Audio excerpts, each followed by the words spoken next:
Good morning to all of my friends. I am Priyesh Ghosh और आज मैं आपके सामने कुछ ऐसा इशू रखने जा रहा हूँ, ऐसी टॉपिक रखने जा रहा हूँ जो कि बहुत ही इम्पोर्टेंट है। हमारे देश भारत के दृष्टिकोण से बहुत इम्पोर्टेंट है और आप जैसे जानते हैं कि 26 जनवरी आने वाली है जो कि हमारा रिपब्लिक डे है।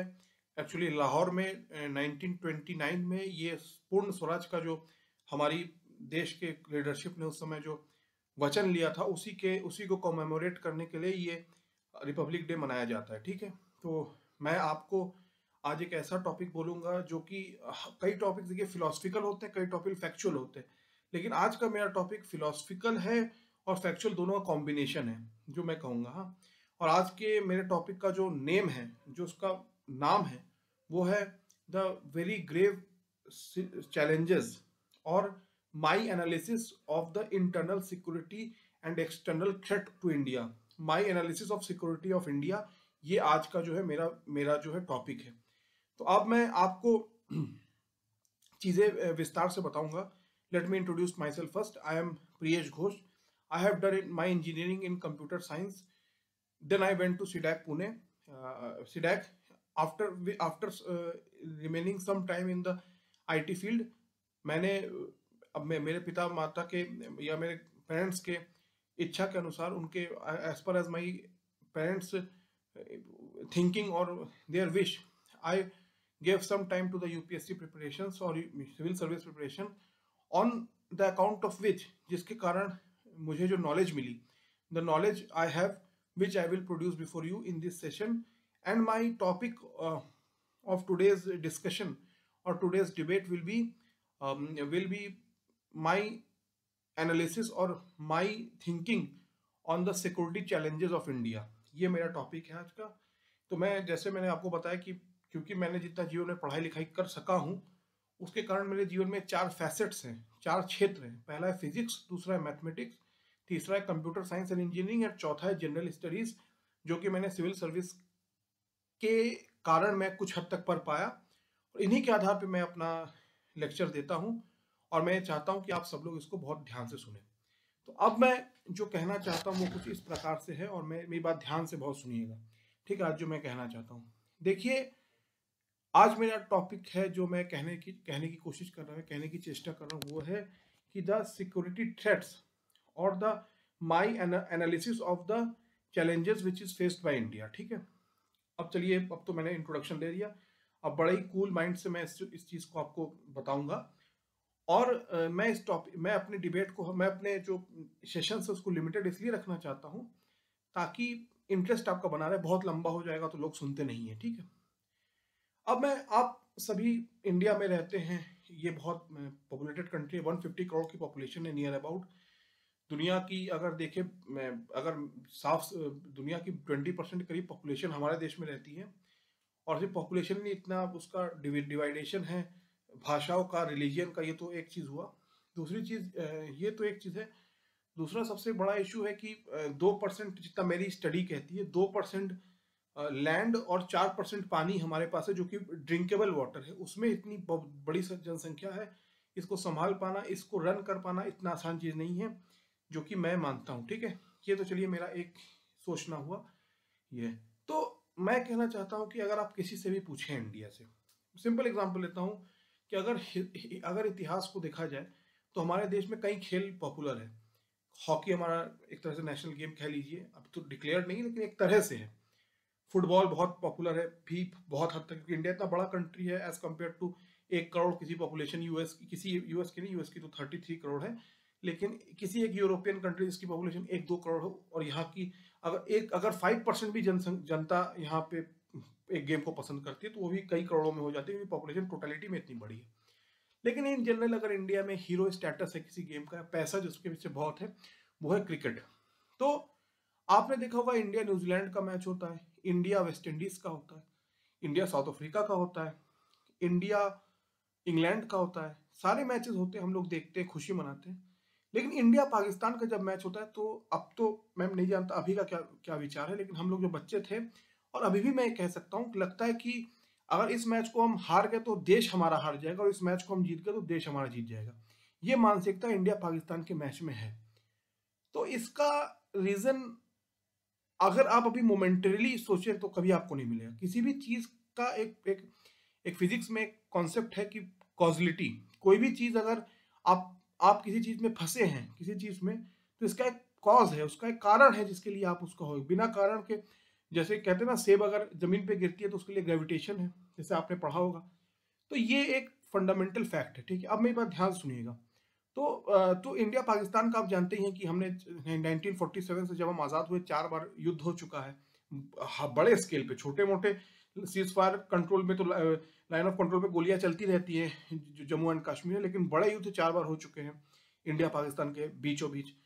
जैसे ही आज़ादी मिली, शायद 15 अगस्त को आज़ादी मिली, और वहाँ कश्मीर पे अटैक कर दिया पाकिस्तान ने जब इंडिया की फौज गई, और फिर वो 2 साल तक युद्ध चला। फिर यूएन में हमारे प्रधानमंत्री जी उस समय गए।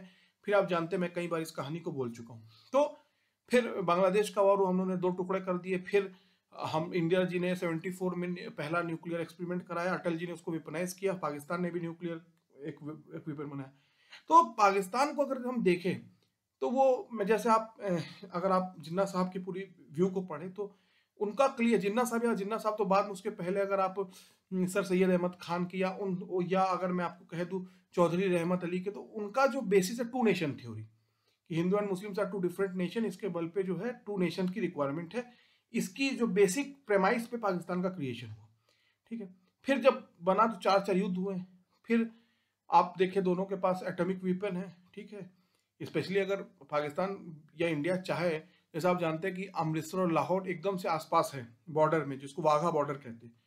तो अगर एक भी न्यूक्लियर वेपन बॉर्डर के पार में भी अगर एक्सप्लोड होता है, तो कम से कम हमारे कई सिटीज तो बहुत पूरा तहस नहस हो जाएंगे। यहाँ तक कि अगर छोटी कहानी की, कारगिल का जब युद्ध हुआ तो लिंकन साहब, क्लिंटन साहब ने अटल जी से कहा कि पाकिस्तान अपने न्यूक्लियर आर्सेनल तैयार कर रहा है।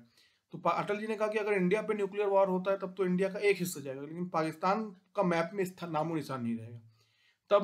तब जो है क्लिंटन साहब ने, जो है विल क्लिंटन जी जो थे, उन्होंने मुशर्रफ जी से कहा। फिर ये वो कारगिल वॉर हो रहा था, लेकिन पाकिस्तान नहीं पीछे हट गई, फिर इंडिया पीछे हट गई, और वहां पर ये मामला पीछे हो गया।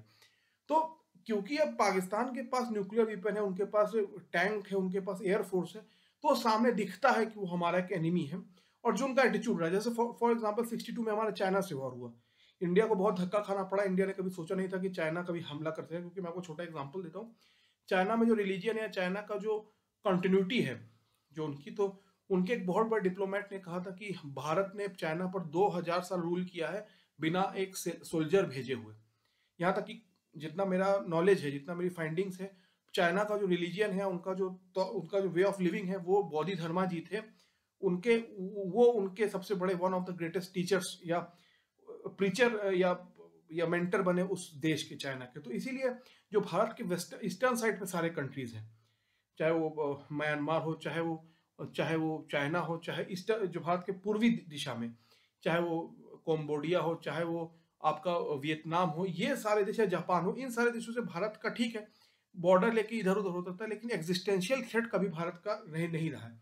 लेकिन जब पाकिस्तान आता है, तो जैसे आप कहे होंगे, जिन्ना साहब ने जैसे कहा कि आपके लिए जो अच्छे हैं हमारे लिए बुरे हैं, आपके लिए जो हीरोज है अब हमारे लिए वो नॉन हीरोज है, विलेंस, और मेरे लिए जो हीरो है वो आपके लिए विलेन है, इसीलिए हम दोनों अलग मुल्क हैं, हम दोनों एक साथ नहीं रह सकते। जिन्ना साहब ने उसके पहले अगर आप देखें, वो सर सैयद अहमद खान हो, चाहे ऐसे कई लोगों ने इसको कहा। तो ये जो है प्रेमाइज बना। तो पाकिस्तान से इशू है इंडिया का एग्जिस्टेंशियल थ्रेट का, कि पाकिस्तान, या तो पाकिस्तान रहेगा तो हिंदुस्तान रहेगा।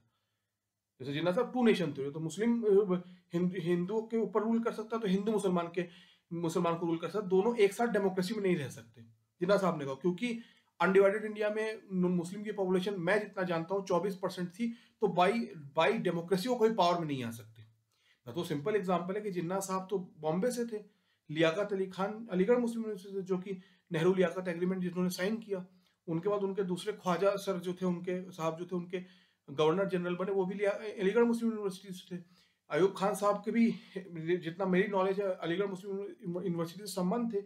आपके भुट्टो साहब, पूरी भुट्टो फैमिली, ये Zulfikar Bhutto and then on, उनकी डॉटर जो शिमला एग्रीमेंट में आई थी, वो जूनागढ़ के थे। तो सभी तो उस पाकिस्तान में सभी तो आज के इंडिया से गए थे, जिन्होंने उसको संभाला। मतलब एक छोटा एग्जांपल है कि अगर आप पाकिस्तान की ब्यूरोक्रेसी, जो उसका IS IFS IPS सब देखें, जो टॉप मोस्ट डेमोक्रेसी, जो टॉप मोस्ट लेयर्ड पोस्ट होती है, वो सारे जो है ये जो 1947 से पहले जो ये हिंदी स्पीकिंग या बॉम्बे या हैदराबाद से गए थे वहां से थे। और इसका सबसे बड़ा एग्जाम्पल और सबसे जो मतलब कि टफेस्ट एग्जाम्पल है, मैं आपको समझाता हूँ, सबसे सबसे सरप्राइजिंग एग्जाम्पल है। पूरे इंडिया में मुस्लिम की जो रिजर्व सीट थी, जो लखनऊ सेशन में दिया गया था 1916 में, गांधी जी ने कहा या कांग्रेस ने कहा कि हम हिंदू मुस्लिम भाई भाई हैं, तो हम उनको 33% या एक हिस्सा दे देते कि दो कॉन्स्टिट्यूंसी होंगी देश में, एक नॉन मुस्लिम और मुस्लिम, तो सेपरेट इलेक्टोरेट कहते हैं। तो तब जब 46 में इलेक्शन हुआ ये जानने के लिए कि भारत के मुस्लिमों का मत क्या है, तो इंडिया में कांग्रेस सारी आज के इंडिया में सीट हार गई। लेकिन एक स्थान ऐसा भी था पूरे इस जोन में जो कि 90% जहां मुसलमान थे, लेकिन कांग्रेस जीती वहां पर। उसका नाम था नॉर्थ वेस्ट फ्रंटियर प्रोविंस, जिसके की सबसे बड़ा सिटी आज का पेशावर है।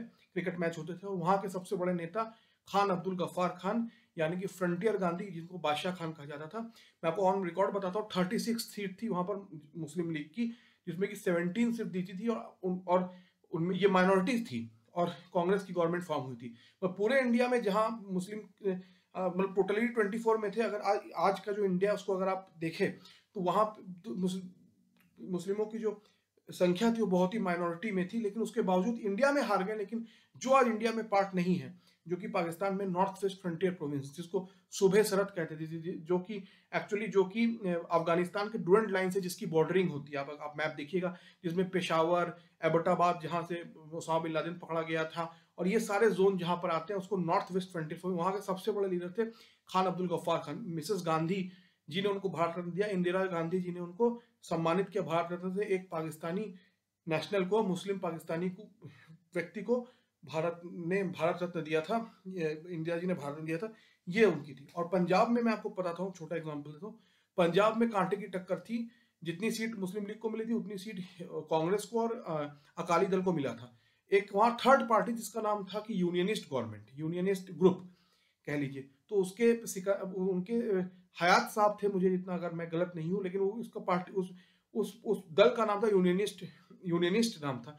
तो कांग्रेस ने और अकाली दल ने उस समय पंजाब में मुस्लिम लीग को रोकने के लिए यूनियनिस्टों को सपोर्ट किया था। इसीलिए मुस्लिम लीग अच्छा परफॉर्मेंस के, जितना मेरा ज्ञान है, अच्छा परफॉर्मेंस के बावजूद जो है पंजाब में, लाहौर में मुस्लिम लीग की गवर्नमेंट नहीं थी, ना पेशावर में थी, क्योंकि दोनों सबसे बड़े सिटीज है। जैसे पूरे इंडिया में दिल्ली कैपिटल है, मद्रास आज का चेन्नई है, या फिर आपका जो बॉम्बे सिटी है, जो कि फिल्म इंडस्ट्री का सबसे बड़ा केंद्र है भारत में। ये सब बड़े बड़े सिटीज से, कराची और लाहौर, उनको भी आप देख लीजिए। तो इसमें जो थी, इसीलिए ना ही पेशावर में, ना ही पंजाब में, मतलब ना ही नॉर्थ वेस्ट फ्रंटियर प्रोविंस में, ना कि पंजाब में मुस्लिम लीग की गवर्नमेंट बन पाई। ये सबसे, बल्कि आज के सिंध का मैं अभी आपको बता नहीं रहा हूँ, लेकिन बंगाल में अगर आप देखें, आज का कैलकाटा है, वहां पर मुस्लिम लीग के व्यक्ति चीफ मिनिस्टर थे, जिनका नाम था सैयद हुसैन सोहरावर्दी। और जो डायरेक्ट एक्शन का राइट शुरू हुआ था, जिसमें कि जिन्ना साहब ने कहा कि आइदर डिस्ट्रॉय इंडिया और डिवाइड इंडिया, तो डायरेक्ट एक्शन की कॉल दी गई थी 16 अगस्त 1947 से, एक साल पहले 46 में। तो तब जो है, जब ये पूरा जो है वायलेंस, या पूरा जो है ये नरसंहार हो रहा था, तब जो है कहते हैं सोहरावर्दी साहब ने 3 दिन के लिए पुलिस के लिए छुट्टी दी थी कि डायरेक्ट एक्शन हो सके। तो सबसे बड़ा नोखाली में भी, आज के बांग्लादेश में भी राइट हो, जहां गांधी जी गए थे आजादी के बाद, इसका इसका इसका जो दुश्मनी हुई थी, मतलब इसका जो रिएक्शन वो पटना में हुआ था, क्योंकि आप जानते हैं, जैसे भारत का मैप आप देख लीजिए, ये था, फिर पूरे इंडिया में हुआ था। तो इसलिए जो है, इसलिए जो ये प्रोसेस था। तो ये सबसे बड़ा एक्सेप्शन था कि नॉर्थ वेस्ट फ्रंटियर प्रोविंस में, फिर कह रहा हूँ, और पंजाब में तो बराबर टक्कर हुई थी, तो लेकिन यूनियनिस्ट गवर्नमेंट को कांग्रेस ने हेल्प करके लाहौर में बैठा दिया या उनको पहुंचा दिया। लेकिन पंजाब आज के दिल्ली के बाउंड्री से लेकर पूरे वहां तक, अटक और मियावाली और सियालकोट और क्या कहते मुल्तान, सब मिला के पंजाब का लाहौर जैसा कैपिटल था। और उसके बगल में शुरू होता था, जो कि डूरंट लाइन से टच करता, उसको कहते थे नॉर्थ वेस्ट फ्रंटियर प्रोविंस, बादशाह खान साहब की थी। उसका सबसे बड़ा सिटी पेशावर है, वहां पर आप मैच भी होते हैं, आपने टीवी पे देखा होगा। और वहां पर करीब करीब, जितना मेरी फाइंडिंग है, 90% मुसलमान होने के बावजूद वहां पर मुस्लिम लीग हारी थी। अभी आपने देखा, कल खान अब्दुल गफ्फार खान का बर्थडे था, तो सब पार्टियों ने उनका नाम दिया, गवर्नमेंट ऑफ इंडिया ने उनको चमकाया, उनका नाम पब्लिश किया।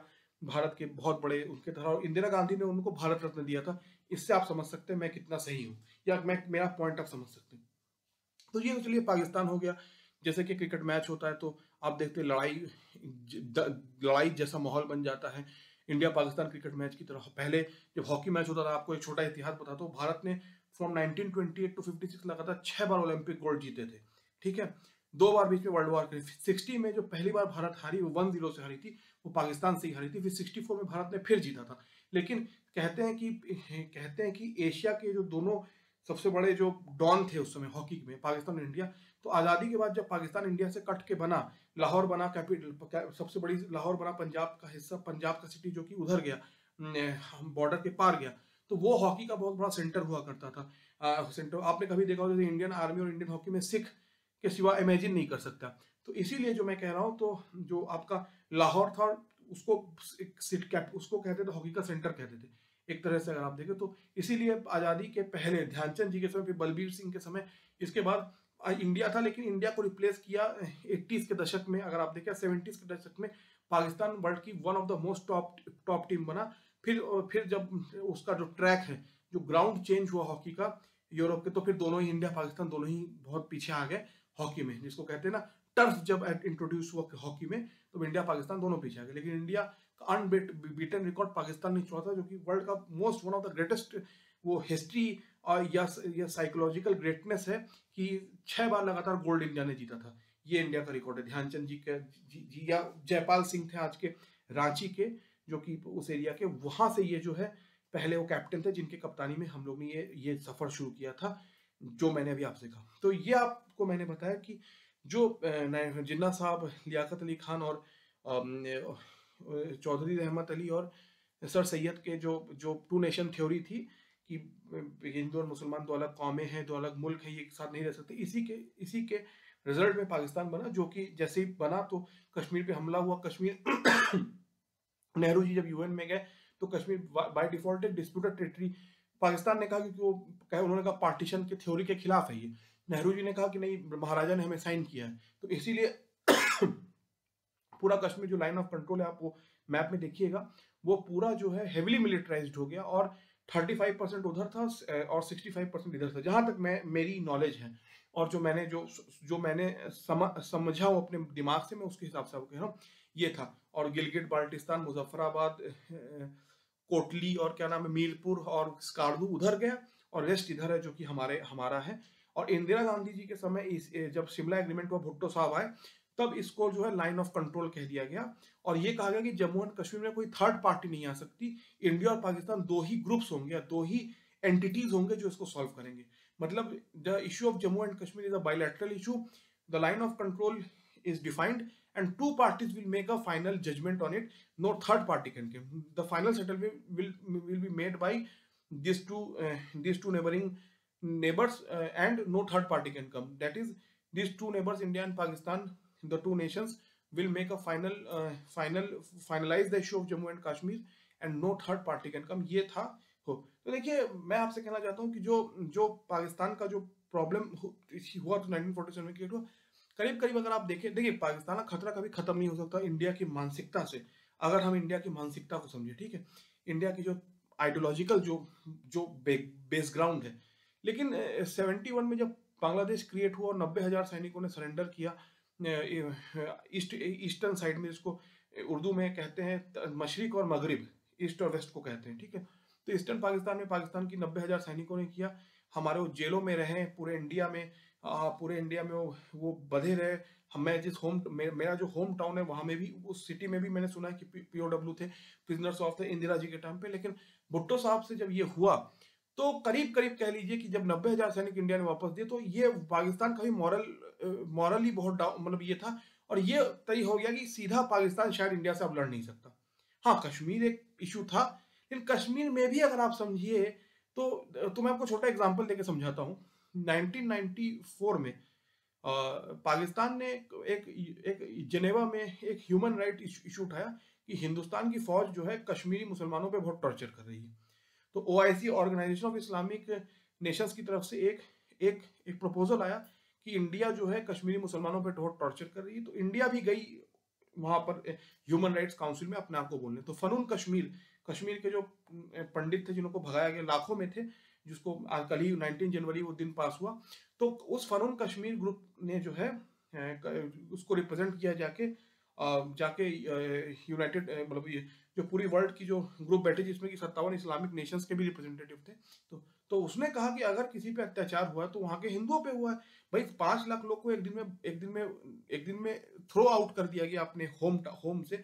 ये नियर बाई टाइम में सबसे बड़ा टॉर्चर है, सबसे बड़ा अत्याचार है। तो और उन्होंने पूरे एक प्रेजेंटेशन दिया, हर एक एक एक बुलेट, एक मर्डर, एक घर को जला देना, एक किसी के साथ दुर्घटना होना, एक किसी के साथ अत्याचार होना, पूरे उन्होंने एक एक एग्जाम्पल को देख के बहुत बड़ा प्रेजेंटेशन दिया कश्मीरी पंडितों ने। और दुनिया मान गई हाँ कश्मीरी पंडितों के साथ ही टॉर्चर हुआ, क्योंकि वैली में तो 99% मुसलमान है, तो अगर उनके साथ टॉर्चर हुआ तो वो भागना चाहिए था, पंडित ही भागे। तो फिर पाकिस्तान ने, मैं को छोटा समझा रहा हूँ, पाकिस्तान ने कहा कि देखिए ये तो होना ही है, वो तो अनफिनिश्ड एजेंडा है पार्टीशन का, तो ये तो होना ही है, क्योंकि भाई आप वो तो हमारे पास आना चाहिए था 46-7 में कश्मीर, आपके पास वो जाना नहीं चाहिए। इंडिया ने तो टाल मटोल करके कश्मीर को रख लिया, तो ये तो हमारे पास होना चाहिए था। तो मिस्टर कॉल करके बहुत बड़े इंडिया के राजनयिक थे, डिप्लोमेटिक मैन थे, उन्होंने कहा ठीक है आप सही कह रहे हैं कि 2 नेशन थ्योरी का ये अधूरा एजेंडा है। तो 2 नेशन थ्योरी में तो ये जिन्ना साहब ने कहा कि हमारे आपकी सोच अलग है, हमारे आपके हीरोज अलग है, तो दोनों हम लोग एक साथ नहीं रह सकते। तो फिर तो पूरे ट्रांसफर ऑफ पॉपुलेशन होना चाहिए था। तो आज भी आप हिंदुस्तान में जितने मुसलमान है वो पाकिस्तान से ज्यादा है, तो फिर 2 नेशन थ्योरी तो एप्लीकेबल ही नहीं हुआ। अगर एप्लीकेबल होता है तो सारे मुसलमान आपको लेने पड़ेंगे। ये कौल साहब ने कहा कि कश्मीर सिर्फ नहीं आपको पास जाएगा, आपको और अगर आप कहिए तो हम कह देते हैं कि सबको ट्रेन से हम लाहौर और कराची भेजते हैं भाई, क्योंकि आप ही करेंगे 2 नेशन थ्योरी का अनफिनिश्ड एजेंडा है। तो फिर हम जब भेज देंगे फिर हमें मत कुछ कहिएगा, क्योंकि हम जिम्मेदार नहीं, आप ही 2 नेशन थ्योरी के नाम पे कश्मीर को आग जला रहे हैं, तो आप ही जिम्मेदार होंगे। हम तो कह देंगे ये पाकिस्तान की ओर से ऑफर है, वो 2 नेशन थ्योरी को पूरा करना चाहते हैं। तब फिर ओआईसी को समझ में आ गया और ईरान ने जो है रेजोल्यूशन वापस ले लिया। और आप जानते हैं रेजोल्यूशन बाय ग्रुप होता है, तो ईरान ने वापस ले लिया और फिर ये गिर गया रेजोल्यूशन। और इंडिया 94 का, शायद अटल जी भी उसमें बहुत बड़े नेता थे, तो इंडिया वापस आ गया अपने देश में। और पाकिस्तान का ये जो पूरा ये एफर्ट था, शायद मिसेस भुट्टो, श्रीमती मोहतरमा बेनजीर भुट्टो उस समय पाकिस्तान की सबसे बड़ी थी, तो उस समय ये पाकिस्तान हार गया इस पूरे इशू पे, और वो कश्मीर को इंटरनेशनलाइज या कश्मीर को भारत से तोड़ने में कामयाब नहीं हुआ, क्योंकि इंडिया ने ये कहा कि अगर 2 नेशन थ्योरी पूरा होगा ट्रांसफर पॉपुलेशन होना चाहिए सारे। आपने ही कहा ना कि भाई जिन्ना साहब ने, लियाकत अली खान साहब ने और सारी मुस्लिम लीग की लीडरशिप ने कहा कि ये दोनों अलग मुल्क एक साथ नहीं रह सकते, तो पहले तो सबको ले जाइए, फिर आप कश्मीर को लीजिए। ये एक ऑन रिकॉर्ड की बात है। चलिए ये तो हो गया, अब मैं आपको कहता हूँ। तो जो जो जो मजहब के आधार पे भारत बटा और पाकिस्तान क्रिएट हुआ, तो वो 1947 से भारत के सामने एक बहुत बड़ा चैलेंज था। ठीक है, उसने पहले कश्मीर पे हमला किया, फिर 65 में पैटर्न टैंक लिए, हमने शांति का रास्ता अपना, हमने नॉन अलाइनमेंट किया, वो सीधा अमेरिका के साथ जुड़ गया जाके एक मिलिट्री फोर्स, उसके पास पैटर्न टैंक थे। और अगर देखें 65 में, जब 62 में इंडिया हारी, तो इंडिया ने भी अपने सिक्योरिटी को ऊपर करना शुरू किया, तो पाकिस्तान ने देखा है मौका हम कश्मीर पे हमला करके ले सकते, तो इंडिया लाहौर पहुंच गई। तो आपने वो 65 की लड़ाई देखी होगी, फिर 71 में इंदिरा जी के समय तोड़ के रख दिया हमने, कारगिल में फिर लड़ाई हुई। लेकिन जब ये सारी आज की 70 साल है, तो मोर ओवर ये एक चीज है कि लाइन ऑफ कंट्रोल को दोनों देशों ने, अब छोटा एग्जांपल और देता हूँ आपको, बहुत इंपॉर्टेंट है। जब मोदी जी ने अभी कश्मीर को जो केंद्र शासित बनाया, यूनियन टेरिटरी को उसका दर्जा दिया जम्मू कश्मीर को, और 2 भाग कर दिया अभी जैसे किया, तो अमेरिका बड़ा दौड़ा, पाकिस्तान बड़ा दौड़ा दुनिया में, अमेरिका के पास गया, यूएन में गया, यूएन के शायद जब हेड थे वो पोलैंड से थे, तो बहुत कहा उसने कि दिस इज अनफेयर। तो पोलैंड ने के जो हेड थे, जितना मैं जानता, यूरोप से वो हेड थे, जो यूएन का मेन जो पोजीशनिंग थी, ठीक है, या मेन जो चेयरशिप था, तो उसने कहा कि भाई आपका तो इनसे एग्रीमेंट हुआ है कि बायलैटरल इशू है, आप दोनों बात करेंगे, हमें क्यों आप खींच घसीट रहे हैं, भाई आप इनसे बात कीजिए, इंडिया ने अपना फैसला लिया अपने देश के बारे में, अब आपको कुछ कहना आप उनसे बात कीजिए, हम क्या कर सकते हैं इसमें। तो यूएन के जो सबसे बड़े मैन थे उसने कह दिया, तो पाकिस्तान ने ढिंडोरा पिटाया, लेकिन कश्मीर का कुछ हो नहीं सका। और अब जैसे मोदी जी ने उस 370 हटा दिया, उसको यूनियन टेरिटरी बना दिया, तो अब सीधे तौर पे जो है पाकिस्तान कश्मीर को अलग कर सकेगा, ये बहुत ही कम चांसेस है, ठीक है, ना के बराबर। तो अब मोटा मोटी दुनिया ने मान चुकी है कि जो इंडिया पाकिस्तान के बीच में अब, ठीक है, वो हमसे उनकी बहुत ही ज्यादा दिक्कतें हैं, क्योंकि हमने भी पार्टीशन को झेला, उधर के लोगों ने भी झेला। जैसे आप जानते हैं इमरान खान की मदर आज के पंजाब से थी, बहुत बड़े बड़े परिवार जो रॉयल मुस्लिम फैमिलीज थे, सबको पाकिस्तान सब चले गए, कराची में रहते हैं, इनको मुहाजिर कहा जाता है। आप जो ये आपके मुशर्रफ साहब के फादर है, जो हैदराबाद के कासिम रिजवी हैं, जो भुट्टो है, जो जिन्ना है, सारे इन लोग तो इन्होंने ही पाकिस्तान को एक शक्ल दिया, उर्दू वहाँ का लैंग्वेज बनाया। बल्कि कराची में सिंधी चलती थी, पंजाब सिख रूल का लाहौर सेंटर था, पूरी सिख रूल पेशावर थी, वहाँ पंजाबी है। जो उर्दू है वो बेसिकली यूपी की जो कह सकते हैं भाषा ज्यादा है उसका, अगर मैं कहूँ, ठीक है।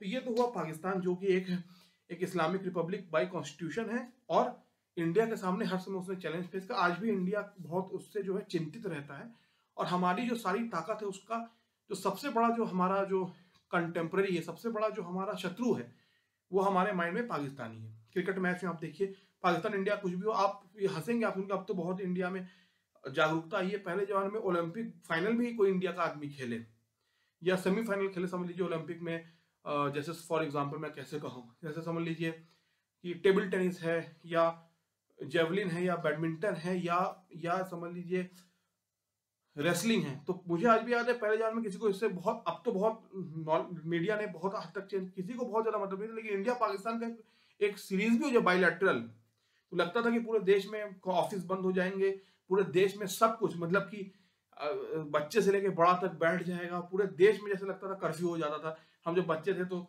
छोटे थे हम लोग, तो इंडिया पाकिस्तान के वर्ल्ड कप के मैच में तो लगता था पूरे पूरे हम लोग, मैं यूपी में, मेरे इलाहाबाद में मेरी परवरिश हुई है, मैं बड़ा वहां पर हूँ, तो सब कुछ बंद हो जाता था। तो ये by by definition, by mentality जो पाकिस्तान क्रिएट हुआ, जो कि टू नेशन थ्योरी पे हुआ, आज वो इस्लामिक स्टेट ऑफ पाकिस्तान है, पहला दुनिया का इस्लामिक स्टेट है, even before any other Arabic country. मैं जितना मेरी फाइंडिंग है, जितना मेरा ज्ञान है, तो ये हमारा सबसे बड़ा शत्रु है। ये हमारी थिंक टैंक आज ही मानती है, ये हमारे मिलिट्री जनरल्स, हमारी गवर्नमेंट, ये हर समय पाकिस्तान को अपना सबसे बड़ा शत्रु हम मानते हैं, हमारी मानसिकता वो है, ठीक है। तो ये तो चलिए सिंपल एक एनिमी है जिसके पास एटॉमिक वेपन है, टैंक है, एयरफोर्स है, नेवल फोर्स है, आपके साथ उसकी सीधी लड़ाई है, जो है ताकत की लड़ाई है। कोई यहाँ बातचीत की बहसबाजी, संगीत की लड़ाई नहीं हो रही, ताकत की लड़ाई है। उसके पास एटॉमिक वेपन आपके पास है, उसके पास फाइटर जेट है आपके पास है, आप उसके पास पनडुब्बी है आपके पास, उसके पास सबमरीन है आपके पास, उसके पास ड्रोन है आपके पास है, तो उसके पास क्या कह लीजिए, उसके AK-47 है आपके पास, है LMG मशीन गन है। ऐसा मतलब हम लोग की एकदम से आपस में लड़ाई, चाहे खाने को ना मिले, लेकिन पाकिस्तान और इंडिया को फॉर एक दूसरे के आर्मी और ताकत रखनी पड़ेगी ही पड़ेगी, चाहे वो कितनी मीठी मीठी बात सामने हमारे महान पुरुष कर ले। नेतागिरी करना अलग चीज होती है, मोदी जी भी लाहौर गए, अटल जी भी गए, वो भी गले मिलने आए, ये दिखाने की बात अलग है, लेकिन अंदर ही अंदर ये दोनों चीजें, ठीक है। तो ये तो हुई पाकिस्तान प्रॉब्लम, जो कि टू नेशन थ्योरी से क्रिएट हुआ, जो कि इस्लामिक स्टेट ऑफ पाकिस्तान आज पेपर पे है, ठीक है। चलिए, ये तो एक प्रॉब्लम जो दिखता है सामने, लेकिन मैं आपसे आज एक बहुत इंपॉर्टेंट चीज है, बहुत क्रिटिकल चीज बता रहा हूँ, मेरी बात बहुत ध्यान से सुनिएगा, मेरी बात एकदम से मन में बसा लीजिए। तो देखिए, पाकिस्तान तो क्रिएट हुआ जो कि हुआ, इंडिया आज की भारत को काट के दो टुकड़े किए गए, ठीक है। लेकिन पाकिस्तान एक बहुत ही दिखता हुआ प्रॉब्लम, विजिबल एक चीज है, एक श्योर, एब्स्ट्रैक्ट नहीं है, वो एक श्योर प्रॉब्लम है, सामने की चीज है। लेकिन इंडिया क्या सिर्फ पाकिस्तान ही खतरा है, या अगर हम चीन को भी जोड़ ले, समझ लीजिए, क्योंकि चीन ने भी पाकिस्तान को वेपनाइज किया एक ऐसे बच्चे की तरह जो इंडिया को हर समय उकसा सके या उसको ट्रबल दे सके। चीन ने पाकिस्तान को हर समय हेल्प किया, इसको मानना पड़ेगा, ठीक है। चीन की जो थिंकिंग है, ठीक है, ये मैं आपको बताना चाहता हूँ, ठीक है। तो जैसे चीन और पाकिस्तान है, तो पाकिस्तान हमारे लिए जो है ताकत या शक्ति के रूप में एक बहुत बड़ा डेंजर हर समय था, चीन भी हम मान लीजिए। लेकिन क्या सिर्फ चीन और पाकिस्तानी भारत के लिए बहुत बड़ा खतरा है, ये मैं आपको ये कहना चाहता हूं। तो उसका जवाब ये है कि ताकत के नजरिए से army, air force, navy, atomic weapon, tanks, submarines, rockets, इस नजरिए से पाकिस्तान और चाइना हमारे लिए खतरा है। अगर चाइना पाकिस्तान को सप्लाई करता है, मॉनेटरी सप्लाई या वेपन सप्लाई, तो फिर हमारे लिए खतरा है। लेकिन इससे भी ज्यादा एक खतरा है, जो कि मैंने अपने यूपीएससी में या जब मैं पढ़ाई किया, मैंने उसको समझ पाया हूं। देखिए, मैं इसकी शुरुआत होती है प्राइमरीली। देखिए, मैं फॉर एग्जांपल आपको इस वीडियो में इस लैपटॉप में मैं वीडियो रिकॉर्ड करके आप लोग के सामने पहुंचाता हूँ। तो आज हम चाहे मोबाइल यूज करें, चाहे बाइक यूज करें, चाहे लैपटॉप यूज करें, चाहे टेबल टेनिस यूज करें, चाहे क्रिकेट बैट यूज करें, चाहे हॉकी स्टिक यूज करें, चाहे हम बैडमिंटन यूज करें, चाहे हम फुटबॉल यूज करें, चाहे हम क्रिकेट बॉल यूज करें, कुछ भी हम यूज करें, सारी चीजों को हम इंग्लिश में बोलते हैं। तो भारत में जो रीजनल लैंग्वेजेस हैं, चाहे पंजाबी हो, महाराष्ट्रियन हो, मराठी हो, तमिल हो, तेलुगु हो, असमिया हो, बंगाली हो, ये सब घर तक तो आप ठीक है, लेकिन थोड़ी आप टेक्निकल एजुकेशन पढ़ते हैं, समझ लीजिए इंटर हाई स्कूल तक तो चलिए एक कॉमन एजुकेशन है, इंटरमीडिएट में भी एक है कि भाई एक इंसान सिर्फ पास होना चाहता है, एक इंसान आईआईटीएन बनना चाहता है। तो तब जो है अगर आप इस हाई लेवल पे थोड़ा जाएं तो जैसे बीटेक पढ़ें, mobile technology, bike technology, washing machine technology, सब में जो है आपका इंग्लिश का आना जरूरी है, टेक्निकल लैंग्वेज इंग्लिश है। अगर कोई आपको मॉडर्न टेक्निक सीखनी है, मॉडर्न सीखना है, तो आप किसी हर चीज को आप इंग्लिश में, जैसे डिजिटल लॉजिक है या ऑटोमेशन है या आपका मोबाइल टेक्नोलॉजी है, बाइक टेक्नोलॉजी है, तो इसके लिए हर बुक को हिंदी में तो आप, और हिंदी में कितने शब्द आप बदल पाएंगे, ट्रांसलेट कर पाएंगे। तो इंग्लिश, अगर समझ लीजिए कोई सिर्फ सिविल सर्विस की पढ़ाई कर रहा है, फॉर मैं आपको समझाता हूँ, तो शायद वो उसमें हिंदी इंग्लिश में भी करना तो पड़ेगा, क्योंकि जैसे secularism, socialism, Republic, democratic, justice, liberty, fraternity, equality, ये चीजों का एक बार में सब के अगर आप हिंदी वर्ड का ट्रांसलेट कर पाए तो बहुत ज्यादा आसान नहीं, क्योंकि ये सारे एक दूसरे, यूरोप में इन सब, मोस्ट ऑफ देम का यूरोप में इन शब्दों का क्रिएशन हुआ, उत्पत्ति या बेसिक बिल्डिंग है इन शब्दों की। उस समाज का एक अलग सोचने का तरीका है, क्योंकि इतनी दूर है हमसे, यूरोप कहाँ है, इंडिया कहाँ है। लेकिन जब आप इंडिया में इन शब्दों को लेते हो तो इनका मिस इंटरप्रिटेशन होना बहुत जरूरी है। जैसे फॉर एग्जाम्पल आप किसी भी आदमी से सेकुलरिज्म का मतलब पूछिए, तो वो कहेंगे कि हिंदू मुस्लिम भाई भाई, हिंदू क्रिश्चियन भाई भाई। लेकिन आपको मैं बताता हूँ, हंसेंगे आप, हिंदू मुस्लिम भाई भाई का सेकुलरिज्म से कोई मतलब ही नहीं है। सेकुलरिज्म का मतलब ये है, जो ये फ्रेंच और रशियन रेवोल्यूशन हुआ यूरोप में, तो सेकुलरिज्म एक ऐसा टर्म आया कि जो स्टेट है उसकी जो फंक्शनिंग है, स्टेट के चलने का जो पूरा जो रास्ता है, और जो स्टेट की फंक्शनेबिलिटी है, फंक्शनिंग है, और जो रिलीजन है, उसके बीच में एक सेपरेशन होना चाहिए। इंग्लिश में state and religion must be separated, इसको सेकुलरिज्म कहते हैं। ठीक है, तो और बहुत चीजें हैं जो कि इन शब्द को लिख के आईएएस बनना अलग चीज है, लेकिन इन शब्दों को इंडियन के इंडियनाइजेशन करना, इंडियन थिंकिंग पे इसको मोड़ पे लाना, ये मैं मानता हूं असंभव है। बाय डिफॉल्ट बहुत चीजें हैं कि जो हमारे देश में सेकुलरिज्म पूरी तरह से नहीं, सर्वधर्म संभव हो सकता है कि सभी लोगों को, चाहे वो किसी मत के हो, क्रिश्चियन हो, हिंदू हो, सिख हो, पारसी हो, सबको जीने का अधिकार है, सब रह सकते हैं। लेकिन सेकुलरिज्म का मतलब है कि स्टेट और रिलीजियन के बीच में सेपरेशन है। Must state and religion can not be connected, they have to be separate identities. तो ये जो है इसको सेकुलरिज्म कहा जाता है। तो ठीक है, तो मैं कहना चाहता हूँ जो, इसीलिए जो जैसे अब बाइक टेक्नोलॉजी है, ऑटोमेशन है, मोबाइल टेक्नोलॉजी, लैपटॉप टेक्नोलॉजी, इसमें हर किताब को, हर फॉरेन बुक को, जो कि लेटेस्ट टेक्नोलॉजी, जो कि बड़े बड़े आईटी कंपनीज में, कॉग्निजेंट हो या विप्रो हो या कैपजेमिनी हो, उनकी चीजों को अब हिंदी में ट्रांसलेट करना यह असंभव है। 10 तक या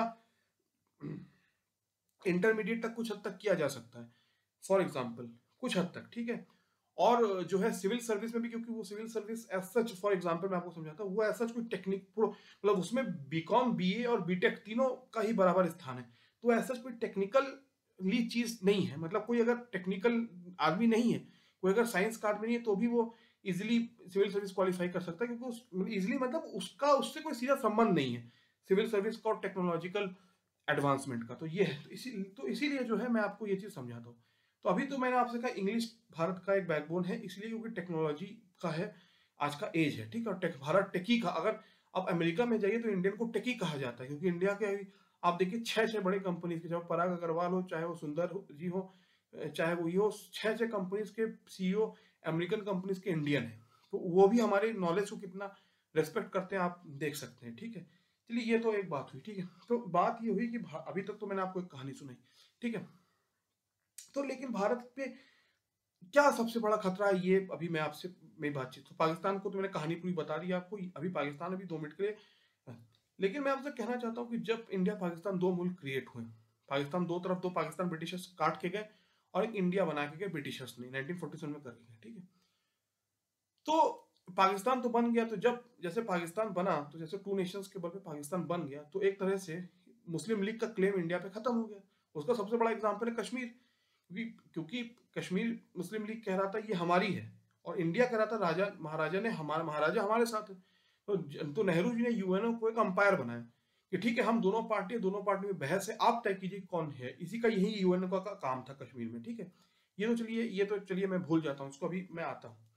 लेकिन मैं जो चीज समझा रहा हूँ, खतरा जो मैं आपसे बता रहा हूँ कि इंडिया की अब पाकिस्तान को हटा दीजिए 2 मिनट के लिए, अब इंडिया पे आते हैं बात, जो कि 47 के बाद क्रिएट हुआ या जिसकी स्थापना हुई।